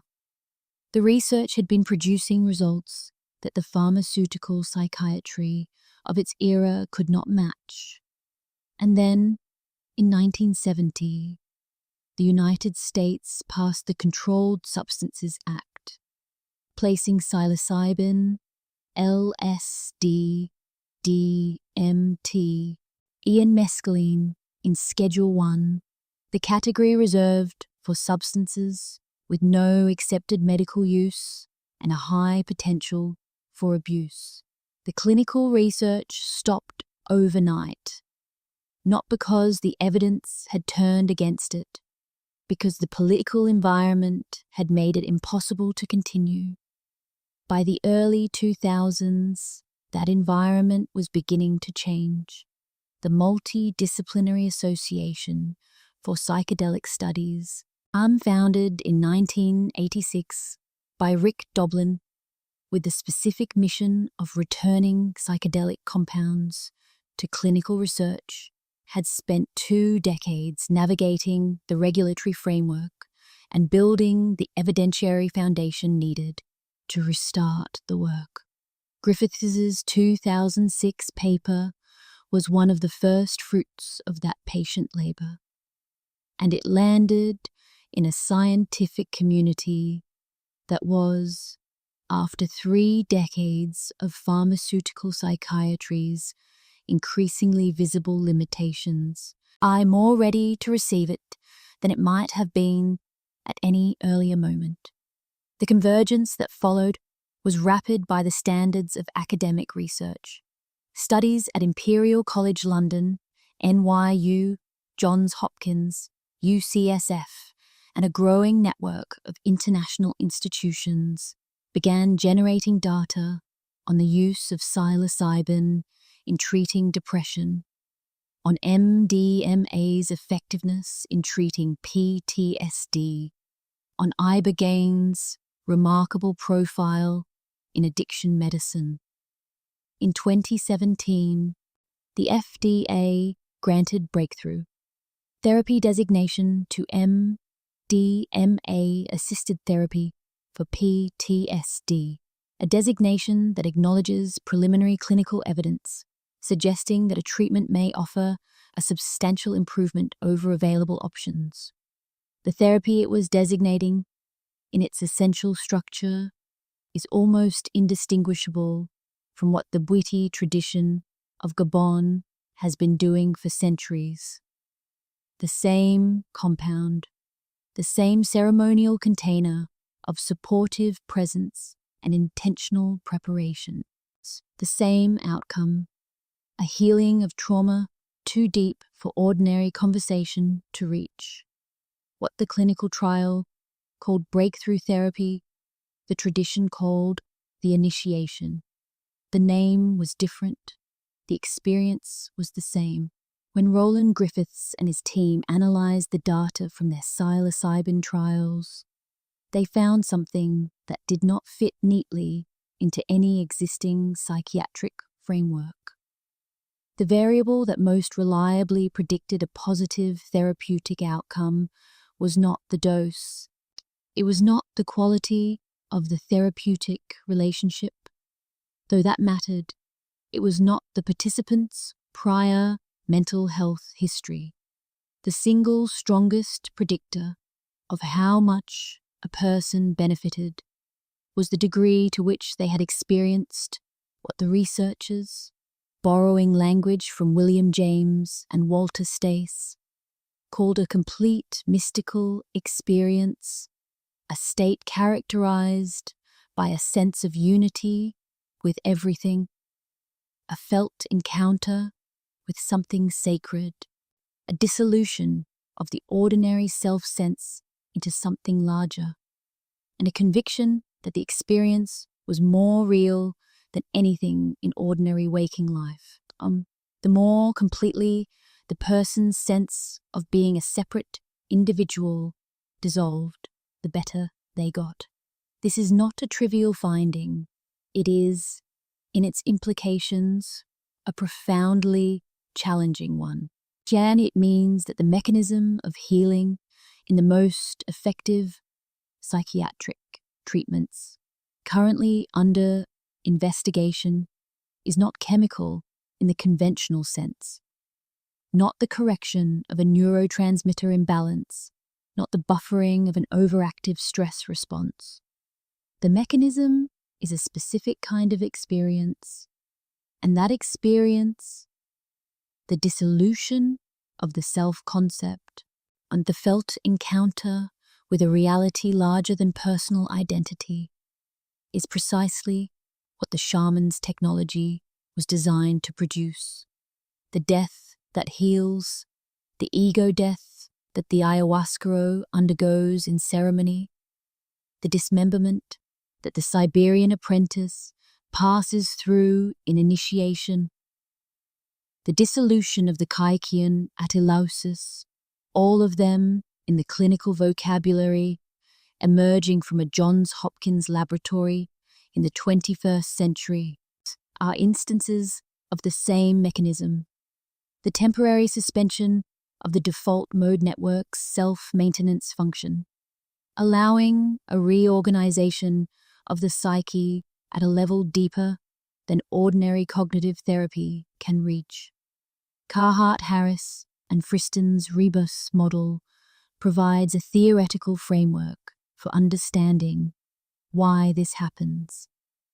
In their proposal, the brain under ordinary conditions operates as a prediction machine, constantly generating expectations about incoming sensory data, filtering out everything that doesn't match the model, and updating the model as rarely as possible, because model updating is metabolically expensive and, in conditions of uncertainty, potentially dangerous. The self, the autobiographical narrative that most people experience as the continuous thread of their identity, is, in this framework, the brain's most expensive and most rigidly maintained predictive model. It is updated reluctantly, protected fiercely, and maintained at significant metabolic cost. Classic psychedelic compounds in the rebus model relax the grip of the predictive hierarchies, allow raw sensory and experiential data to flow upward without the usual degree of top-down filtering, and in doing so, allow the system to update in ways that ordinary conditions actively prevent. The shaman calls this the opening of the world. The neuroscientist calls it a decrease in precision weighting of high-level priors, and the description is different. The mechanism is the same, and the outcome, a person whose relationship with their own mind, their own history, and their own place in the world has been fundamentally reorganized, is recognizable to practitioners in both traditions. What the clinical literature is discovering in the measured language of controlled trials and neuroimaging studies is that the shamanic traditions of the world were not engaged in a form of primitive psychological self-help. They were engaged in the most sophisticated form of consciousness medicine ever developed by human beings, a technology for reaching the level of the psyche where ordinary cognition cannot go, and making changes that persist because they were made at the root. This is a significant claim. It is also increasingly a documented one. The question that the clinical renaissance in psychedelic research raises implicitly, carefully, in the footnotes and implications of its published papers, is not whether this technology works. The question is why it took this long to take it seriously. In 2019, a team of researchers at Imperial College, London, published a study examining what happens, not just to individuals, but to the social behavior of people who have undergone psychedelic experiences in group ceremonial settings. In what they found aligned with what they had expected, but exceeded what they had hoped. Participants in group psychedelic ceremonies showed measurable increases in pro-social behavior, greater empathy, greater willingness to engage in cooperative rather than competitive behavior, greater identification with people unlike themselves, and significantly greater concern for the well-being of the natural world. These changes were not explained by expectation or by placebo effects, because the same changes did not appear in control groups who underwent other intensive group experiences without the psychedelic component.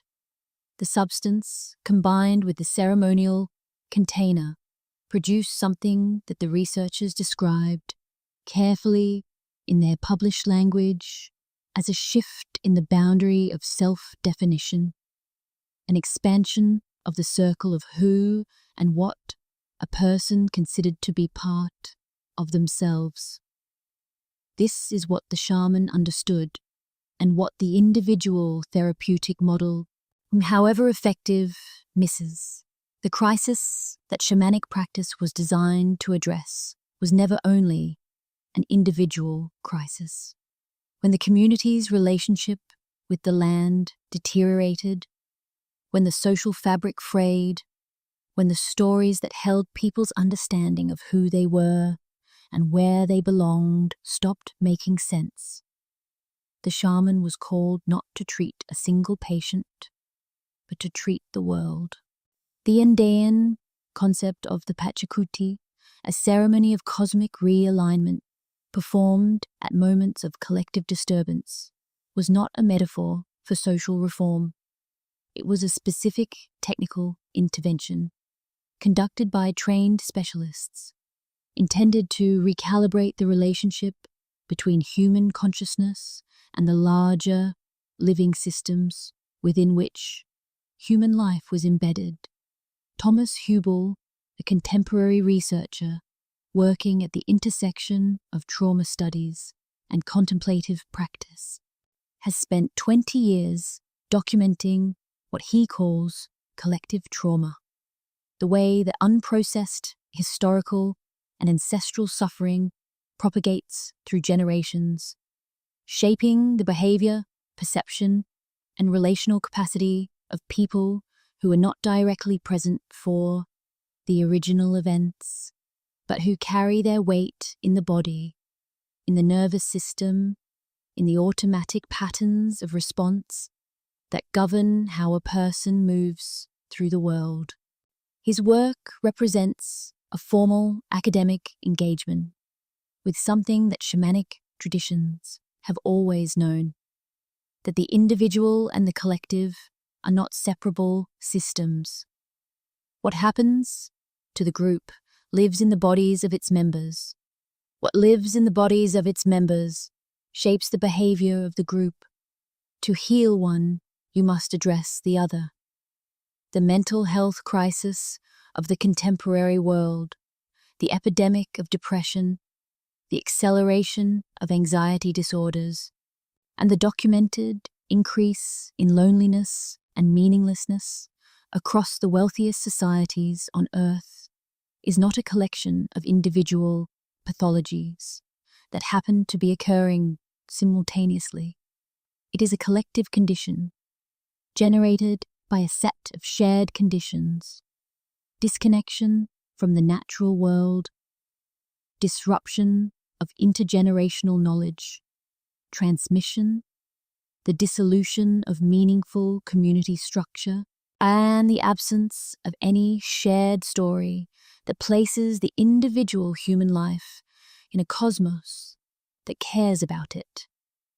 These are precisely the conditions that shamanic practice was designed to address, not as a side effect of spiritual training, but as the central purpose of a social technology refined across thousands of years for exactly this set of problems. The question that the clinical renaissance in psychedelic research is arriving at, carefully and with appropriate academic caution, is a question that the shamans never needed to ask because they had never stopped answering it.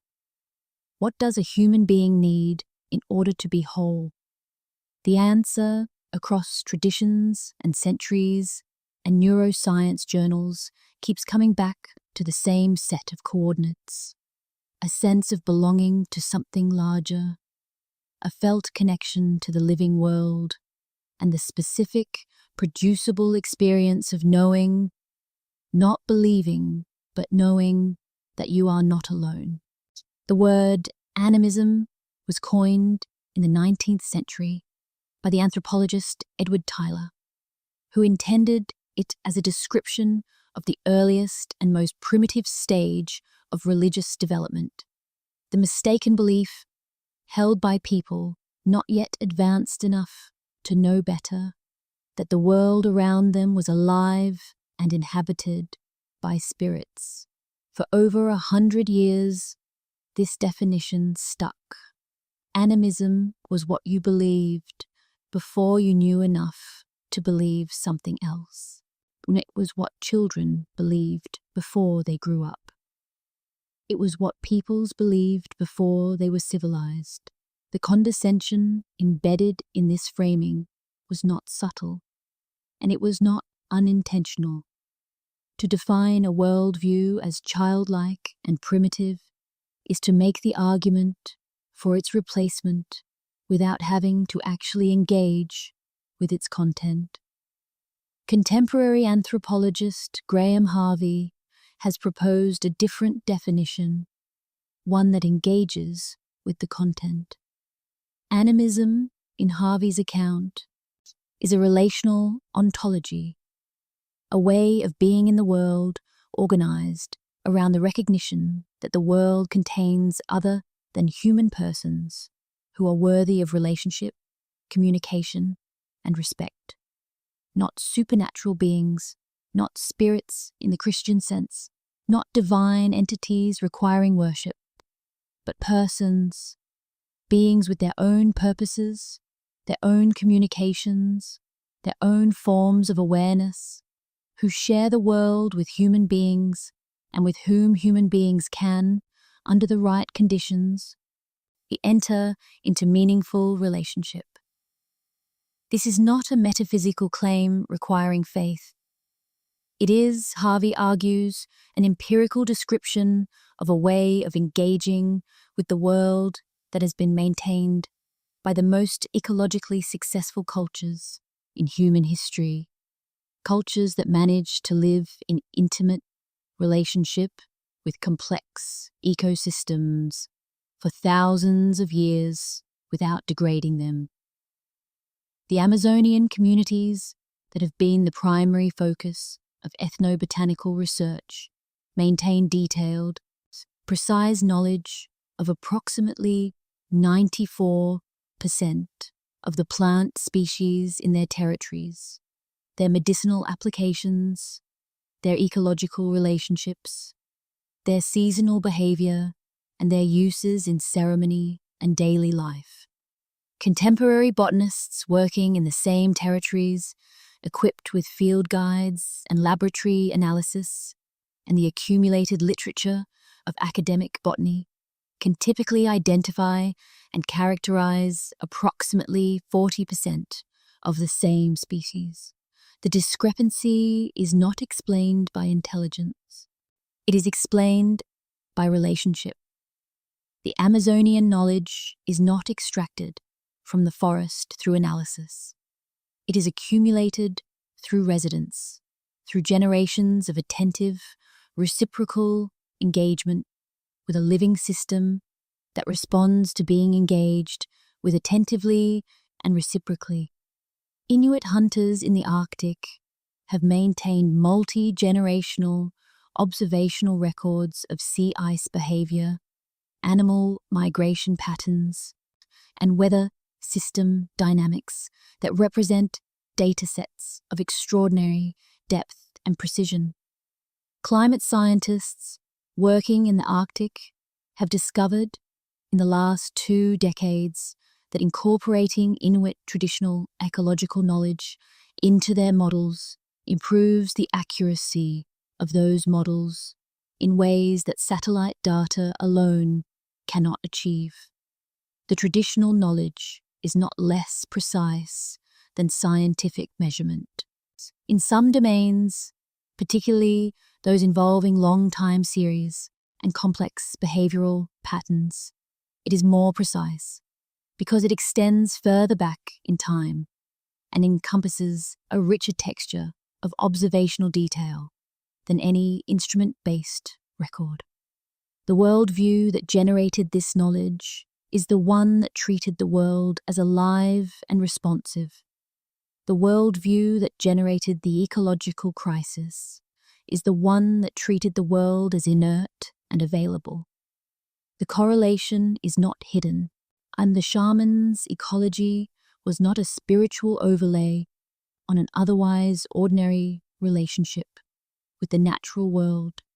It was the cognitive and relational framework that made the extraordinary knowledge possible. Remove the framework, and the knowledge eventually follows it into extinction. The Hopi people of the American Southwest are among the oldest continuously inhabited communities on the North American continent, with a cultural history that their oral tradition traces back more than 10,000 years. Within that tradition, there exists a body of prophecy, encoded in Kachina imagery, in ceremonial practice, in the teachings transmitted between elders and initiates across generations, that describes in language whose specificity becomes increasingly uncomfortable with each passing decade, and the conditions of the world at a time the tradition identifies as the end of one great cycle and the beginning of another.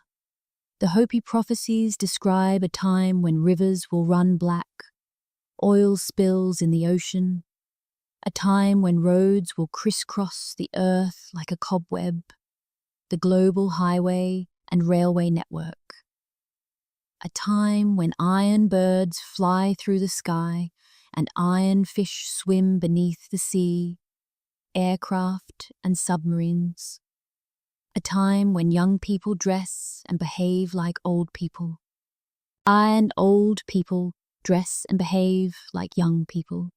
The inversion of intergenerational relationships in consumer culture. These images could be read as generic predictions, producible by any culture observing the general direction of human technological development. But some of them are specific enough that the specificity is difficult to dismiss as mere guessing.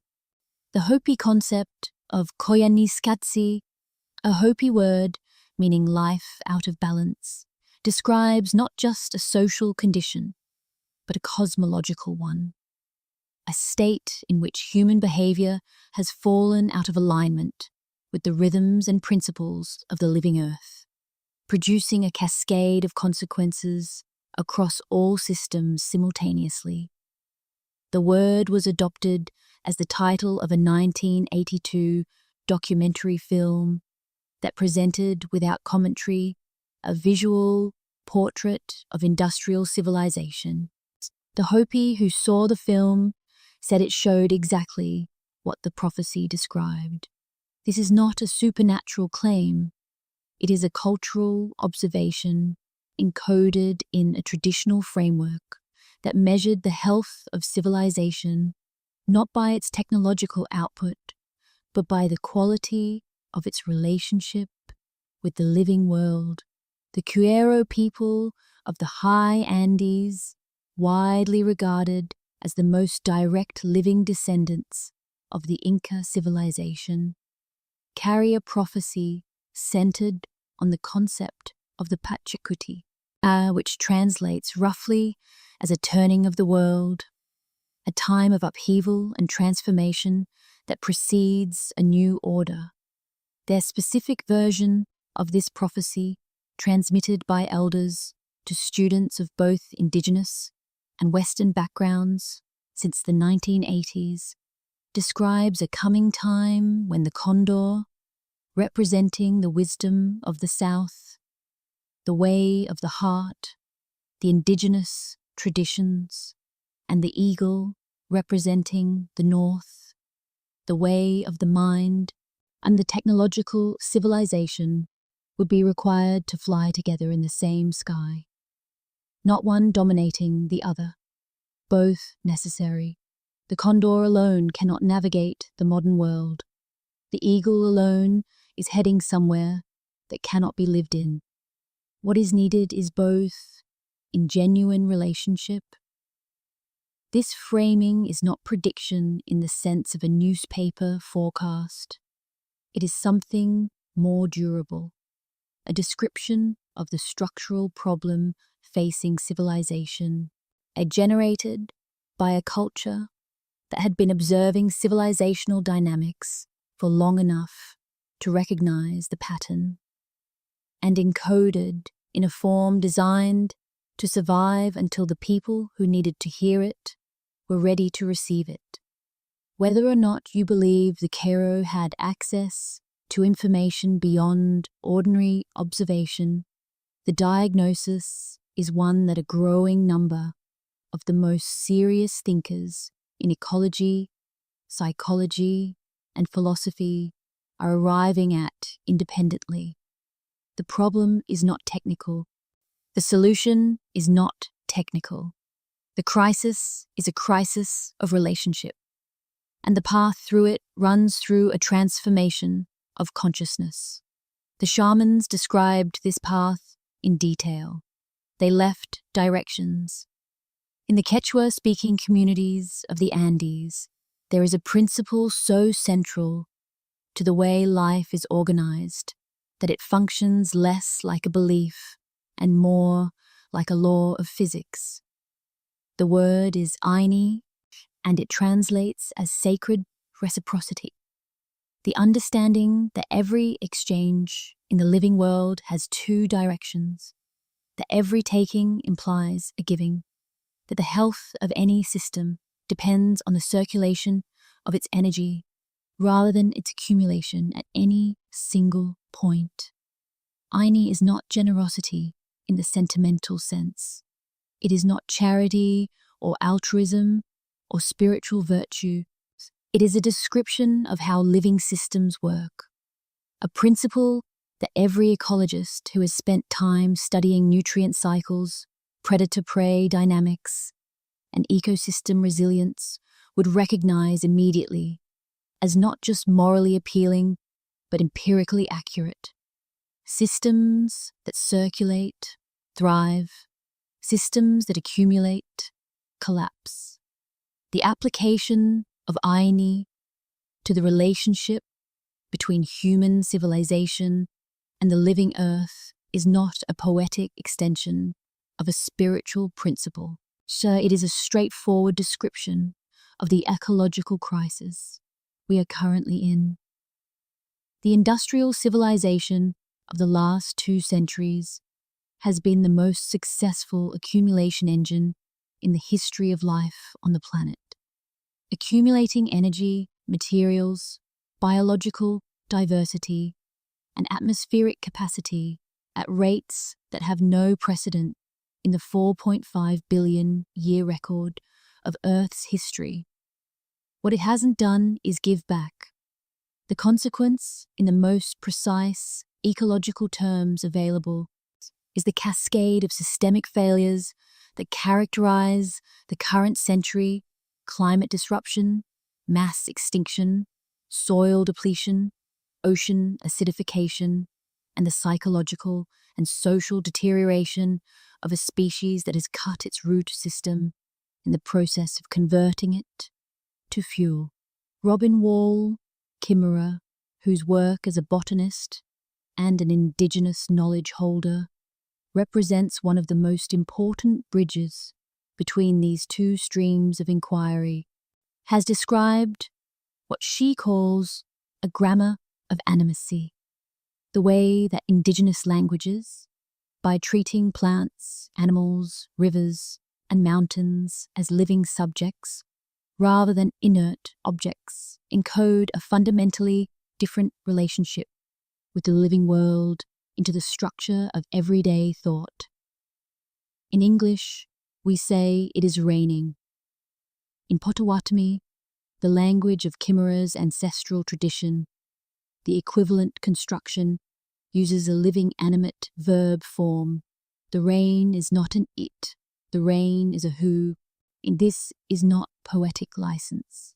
This is a grammatical structure that, in the act of speaking an ordinary sentence about ordinary weather, requires the speaker to maintain a relationship with the world as a living thing.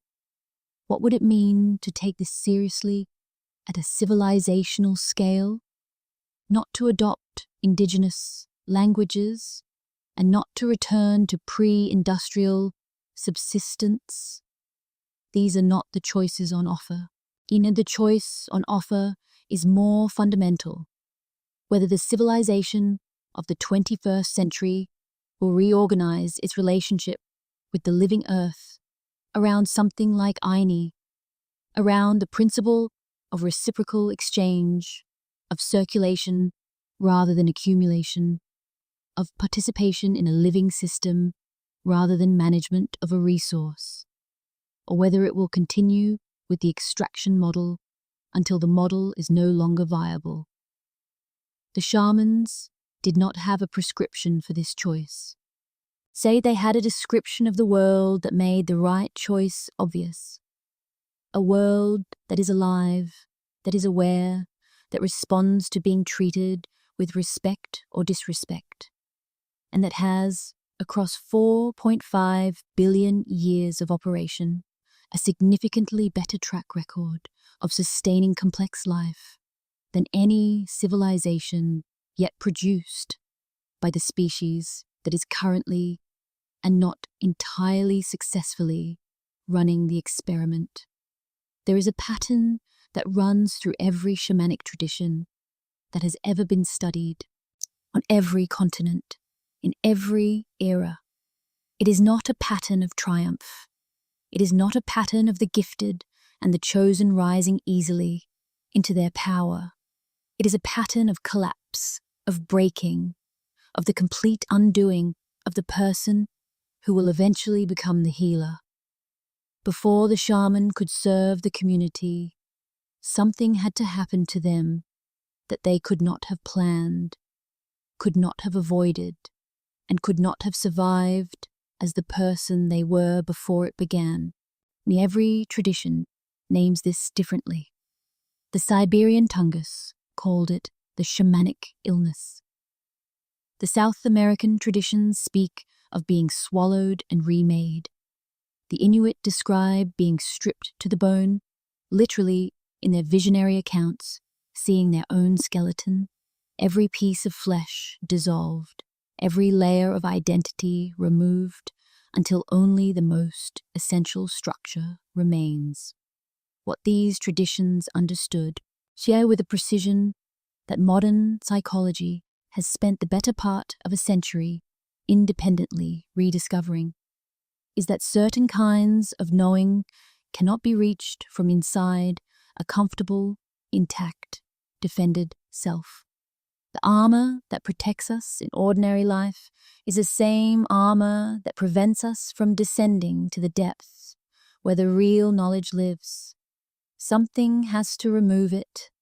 Carl Jung spent decades studying what he called the process of individuation, the psyche's movement toward wholeness through encounter with what it has suppressed, denied, or outgrown.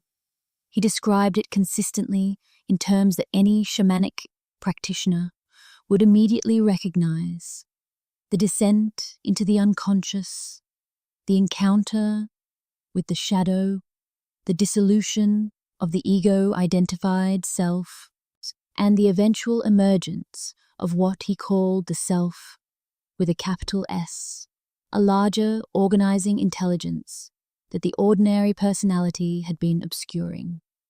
Jung did not derive this framework from shamanism.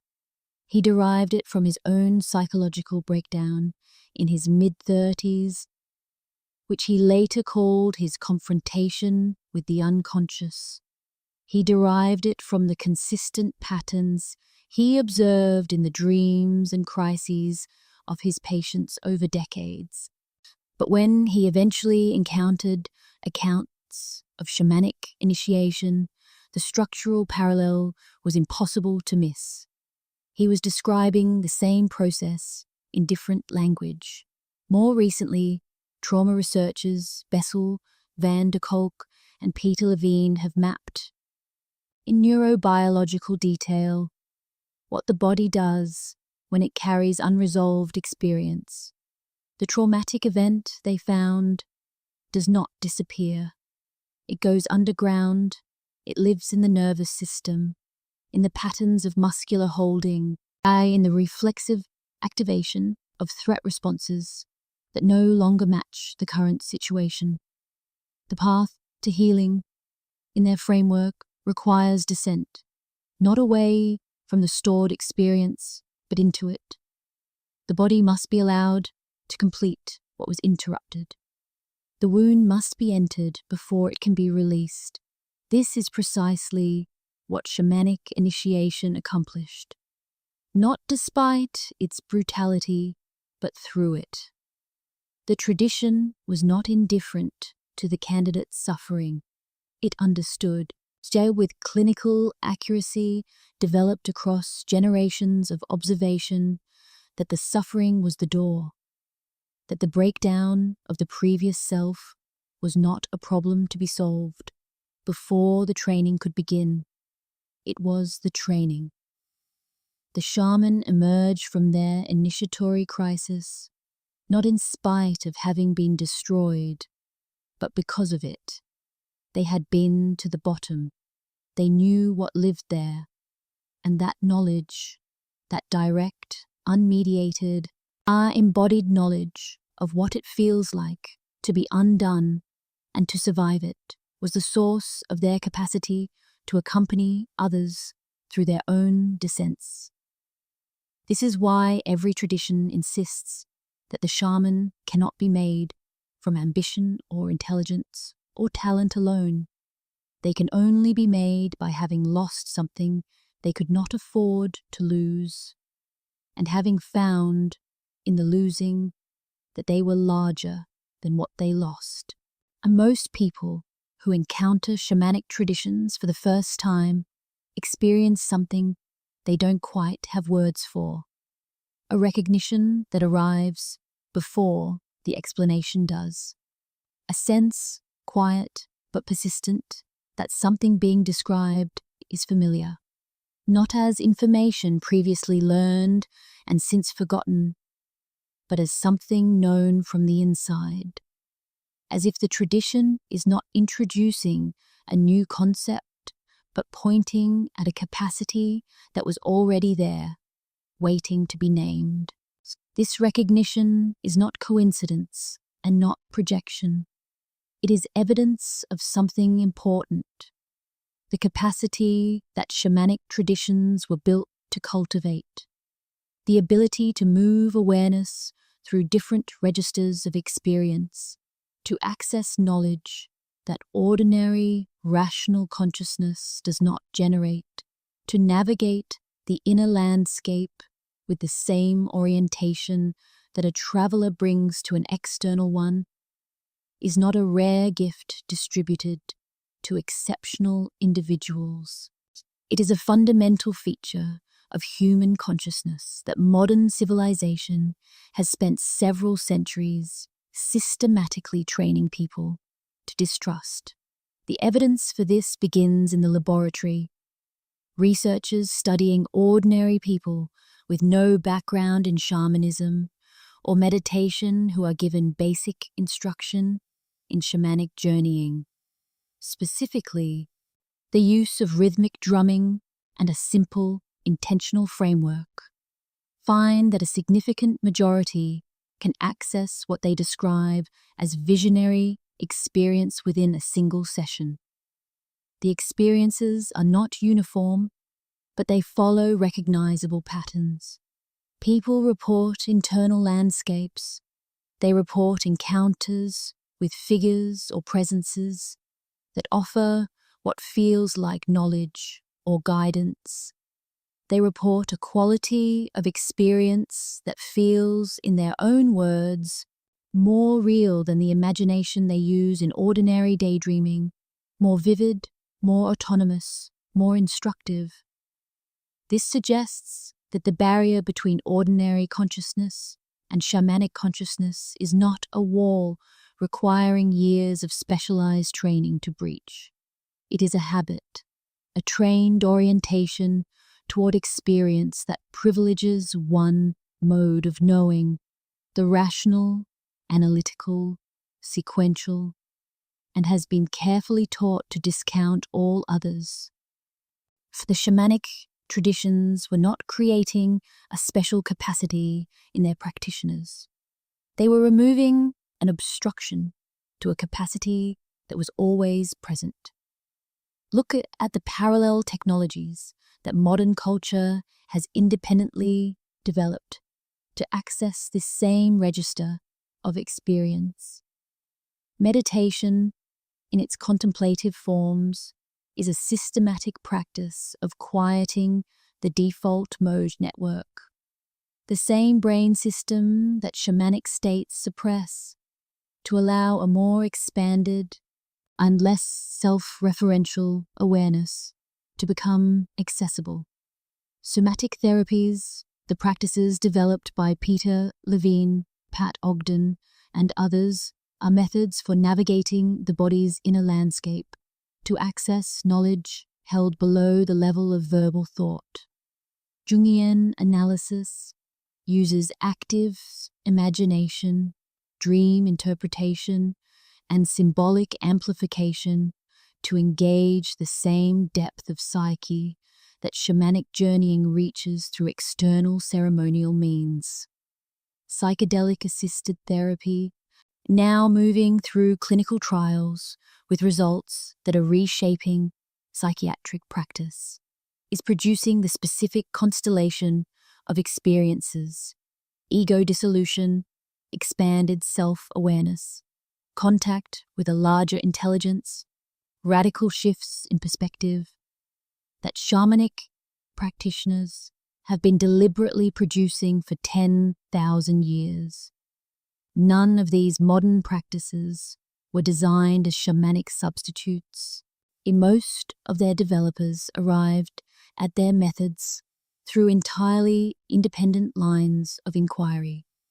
And yet, when placed next to the shamanic framework, the structural parallels are so precise that they function as independent confirmation of the same underlying territory. Different instruments, measuring the same landscape, different maps drawn from different starting points, converging on the same features. What this means, practically, is something that takes a moment to settle in. The shamanic worldview, the insistence that reality has depth, that consciousness has range, that human beings possess a navigational capacity far exceeding what ordinary waking life exercises, is not the exclusive property of a specific culture or a specific lineage. It is a description of the human condition. It is a set of claims about what every human being is capable of, ungrounded in 10,000 years of empirical investigation, using the most sophisticated instrument available, the human mind itself, trained to its full capacity and pointed in the direction of the real. The shaman inside you was not created by reading this. It was waiting before you began. Every tradition that has ever described it says the same thing. It has always been there. The only question is whether you are willing to be quiet enough to hear it. There is a version of this conversation that ends in impracticality. Ancient wisdom sounds beautiful in a documentary. It sounds profound in a book. And then the screen goes dark and the ordinary world comes back. The notifications, the obligations, the relentless compression of modern time. And the wisdom stays on the shelf where it looks most impressive and costs the least. That version of the conversation is a waste of everything that came before it. The practices that shamanic traditions developed were not designed for a world without schedules or mortgages or small children who need feeding at 6 a.m.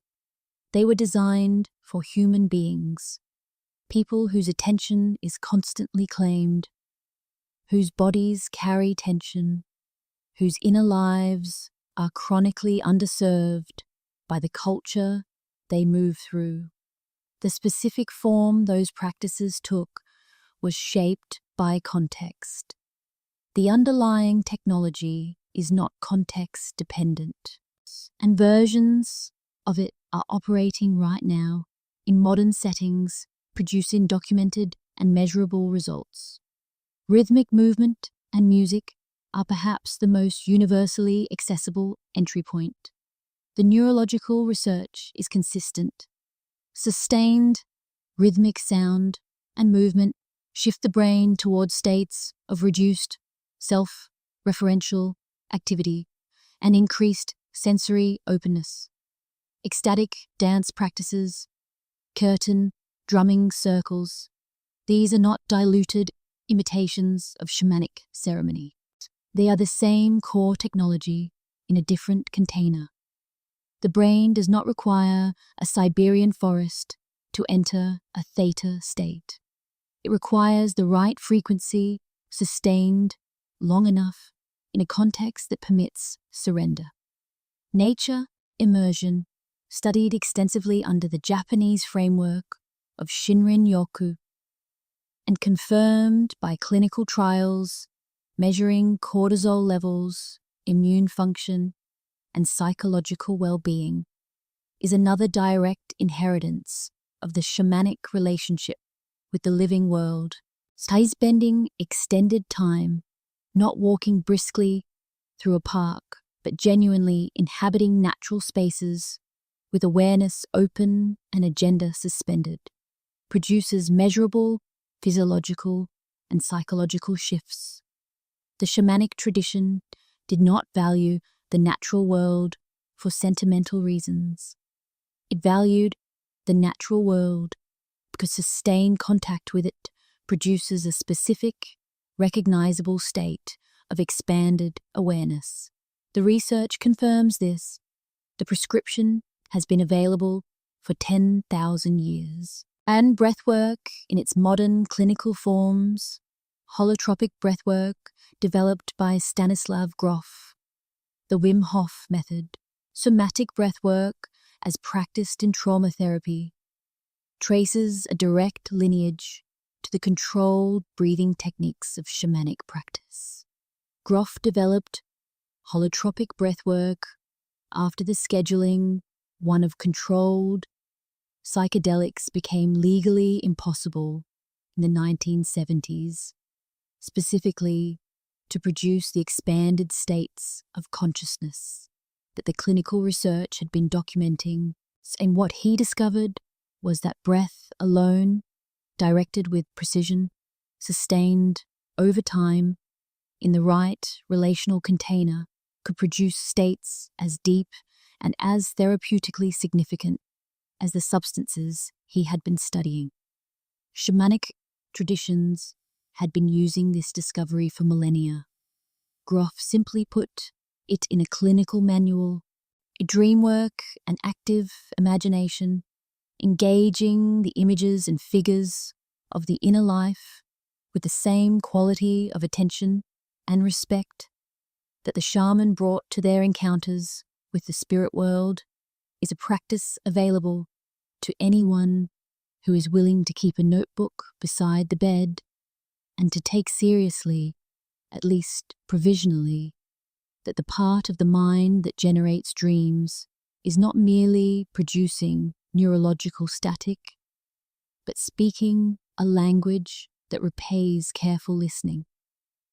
And finally, to integration, perhaps the most undervalued concept in the recovery of shamanic practice for modern life. Every tradition understood that the value of an expanded experience is not in the experience itself. It is in what you carry back from it, and how deliberately you weave it into the life you actually live. The shaman did not journey and return and forget. The journey was the beginning of the work, not the end of it. The ancient practices work because human beings have not changed. So the nervous system that responds to rhythm and breath and darkness and silence is exactly the same nervous system it was 10,000 years ago. The technology still fits. It was always built for you. Something unprecedented is happening in the early decades of the 21st century. It is happening quietly in academic journals and university research centers and clinical trial settings, and it has received a fraction of the public attention it deserves. For the first time in the history of the relationship between Western science and indigenous wisdom traditions, the two are meeting, not as conqueror and conquered, not as researcher and research subject, but as collaborators, as equals comparing notes. And what is emerging from those conversations is changing both.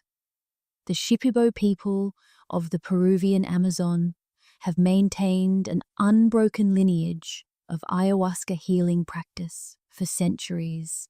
Their healers, known as maestros and maestras, undergo years of apprenticeship, extended periods of dietary restriction and isolation known as dietas, and the gradual acquisition of what the tradition calls ikaros, healing songs, each specific to a particular plant or condition, transmitted from teacher to student across generations. And when researchers from institutions, including the Beckley Foundation and the Multidisciplinary Association for Psychedelic Studies, began studying Shipibo healing ceremonies alongside neuroimaging and psychological assessment, they were not bringing something new to the tradition. They were bringing a different instrument to bear on a process that had been optimized long before their instruments existed. And what the neuroimaging showed confirmed what the tradition had claimed.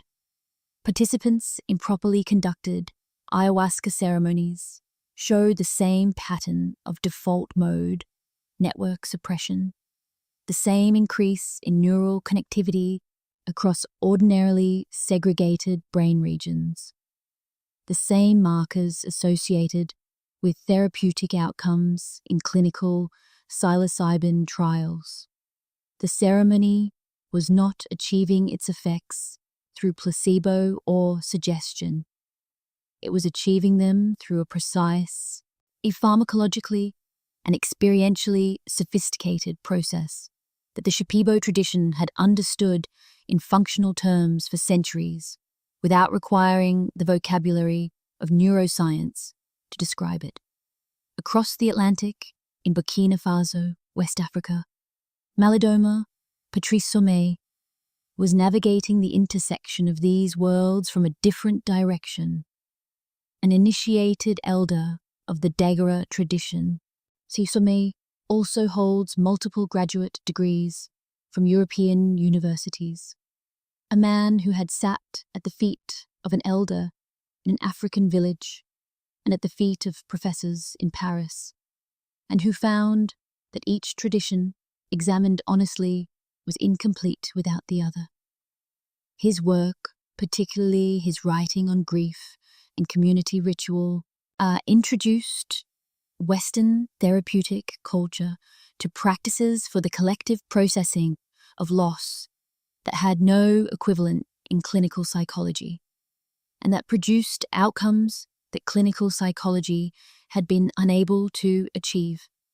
Ethnobotanist Wade Davis, whose decades in the Amazon studying shamanic plant traditions produced the foundational modern documentation of that knowledge system, spent the last years of that work in a race against time, not against skepticism, but against extinction. The healers who held the deepest pharmaceutical and ecological knowledge of the Amazon were dying without successors, in a world that had offered their children every incentive to choose a different kind of life. Davis's work, and the work of the organizations he helped inspire, represents something the colonial project spent centuries trying to prevent. The formal recognition that this knowledge has value, that its loss constitutes an irreplaceable impoverishment, and that its preservation requires the collaboration of the tradition bearers and the institutions of the modern world. These collaborations are not without tension.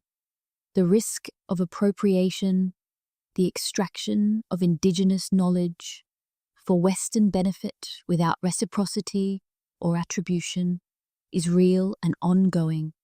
The risk of commodification, the reduction of sacred practice to a wellness product, is visible in every major city. The challenge of translating knowledge whose deepest contents are, and by design, accessible only through direct experience is genuine and unresolved. But underneath those tensions, something is happening that is larger than any of them.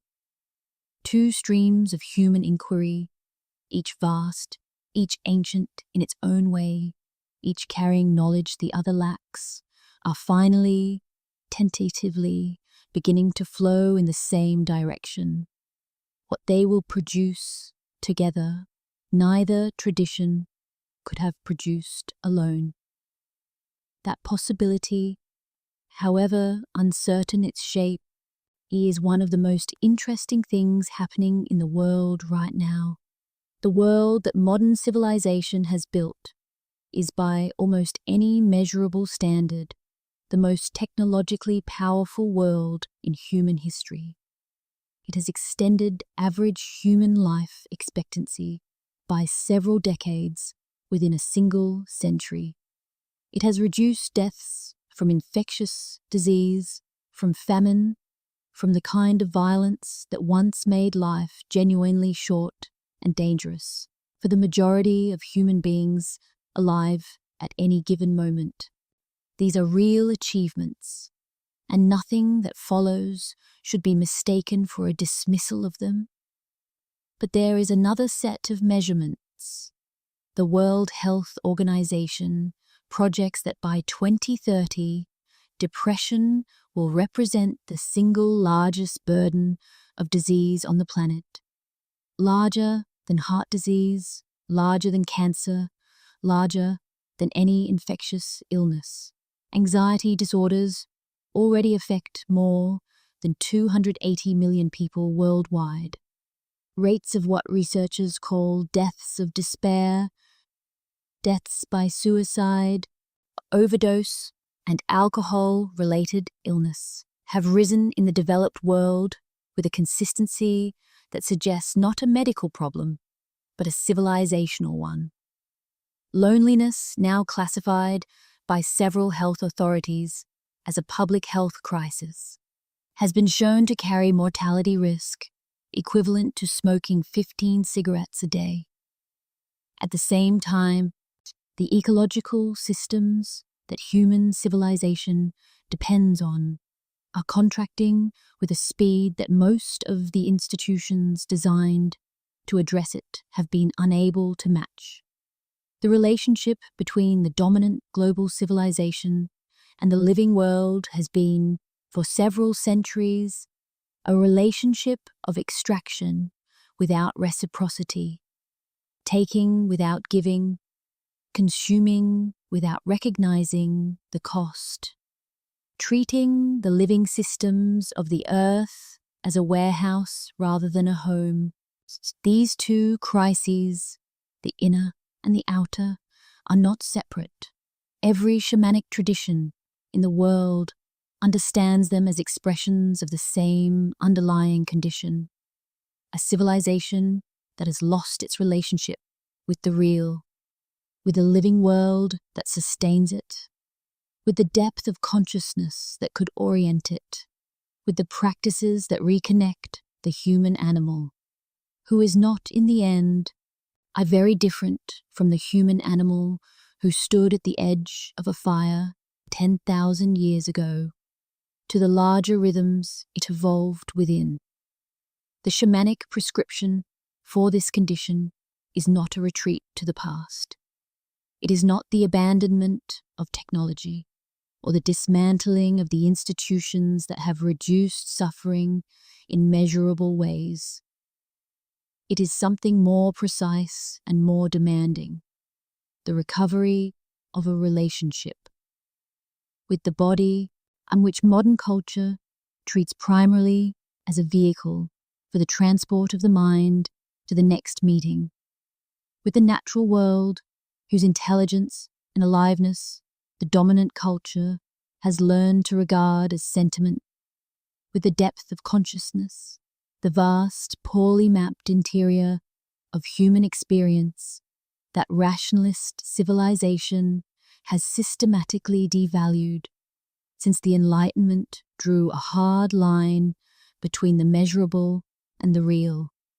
Biologist Robin Wall Kimmerer, a member of the Potawatomi Nation and a professor of environmental biology at the State University of New York, describes this as the recovery of the grammar of animacy, the linguistic and conceptual shift from treating the natural world as a collection of objects to recognizing it as a community of subjects. Her book Braiding Sweetgrass, which weaves indigenous botanical knowledge and Western plant biology into a single, coherent vision, is not a work of nostalgia. It is a work of rigorous synthesis, and it is one of the most widely read works of environmental writing of the past decade, because the hunger for exactly the kind of integration it represents is real, and it is widespread, and it has been building for a long time. The clinical evidence for psychedelic-assisted therapy, for psilocybin against depression, for MDMA against PTSD, for ketamine against treatment-resistant anxiety, is accumulating at a rate that is forcing psychiatry to revisit assumptions that have been foundational to the field for 70 years. The assumption that the brain is the generator of consciousness, and that adjusting its chemistry is therefore the entirety of mental health care. The assumption that the self-narrative is the patient, and that reorganizing the self-narrative is the goal of treatment.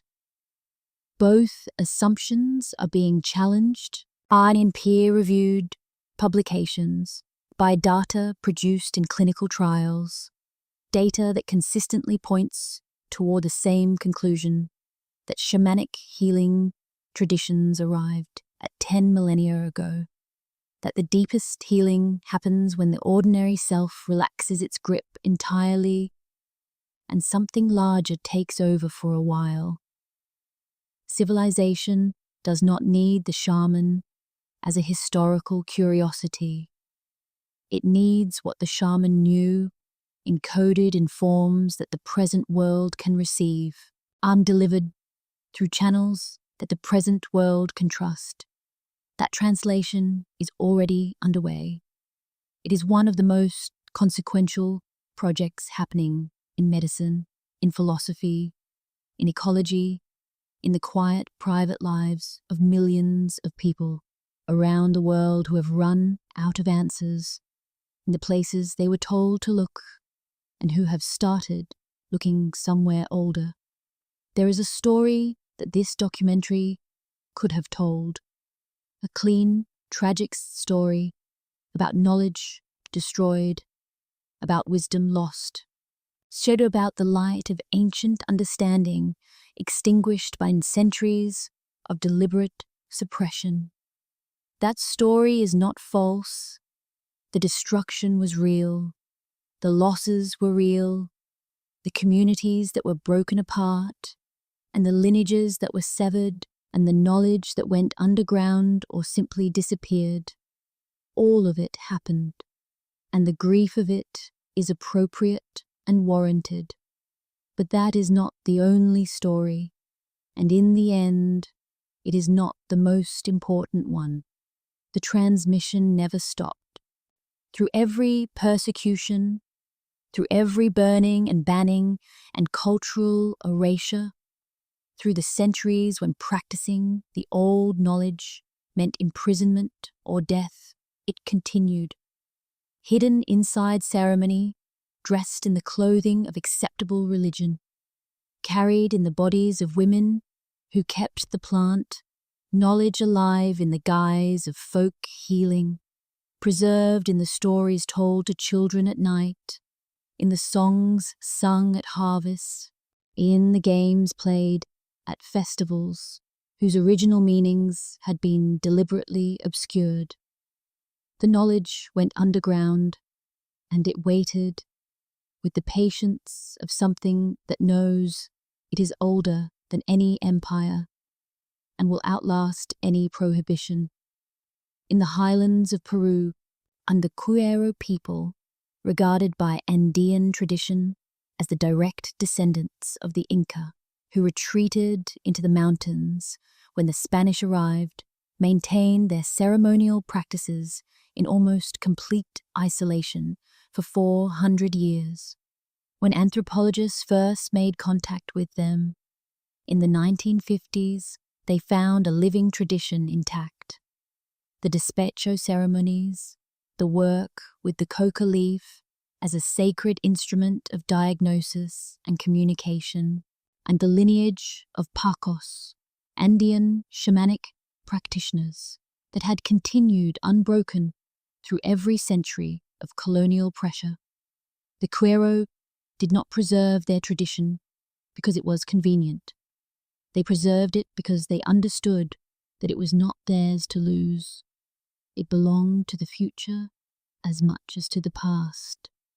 In New Zealand, Maori astronomer and Tohunga Rangi Matamua has spent 30 years recovering and teaching the astronomical knowledge of his ancestors, the precise mapping of the Pleiades and other star clusters that govern the Maori agricultural and navigational calendar, encoded in names and stories that survived colonization by traveling inside the language itself.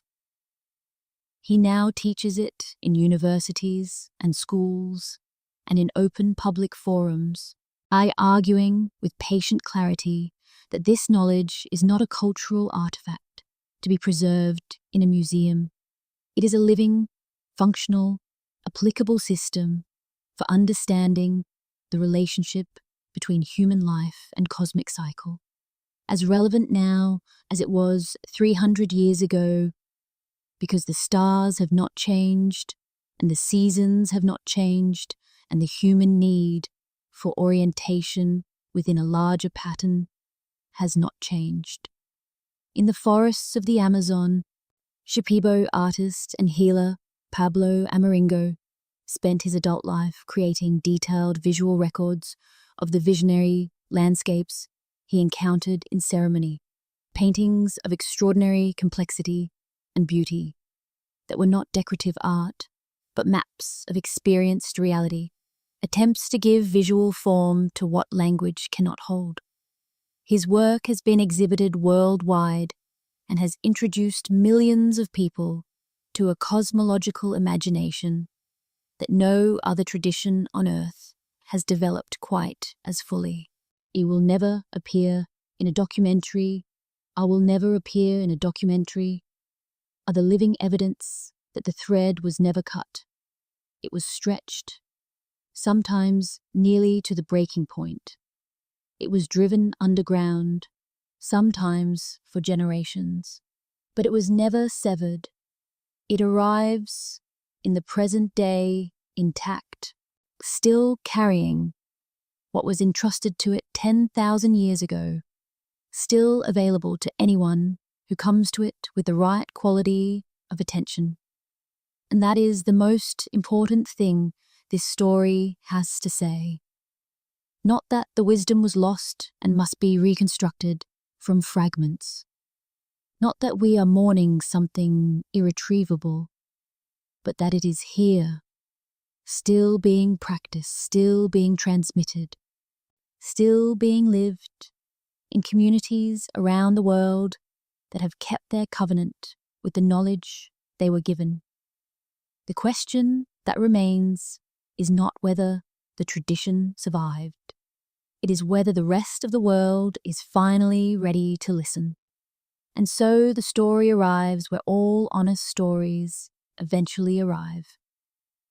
Not at an answer, but at a threshold.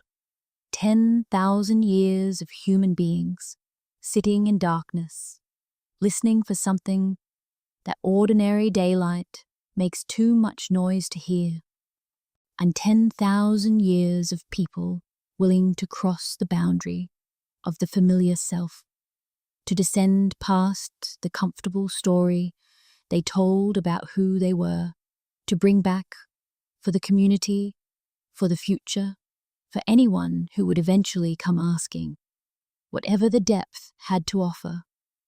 What they found there resists summary. It resists the reduction that language imposes on everything it touches.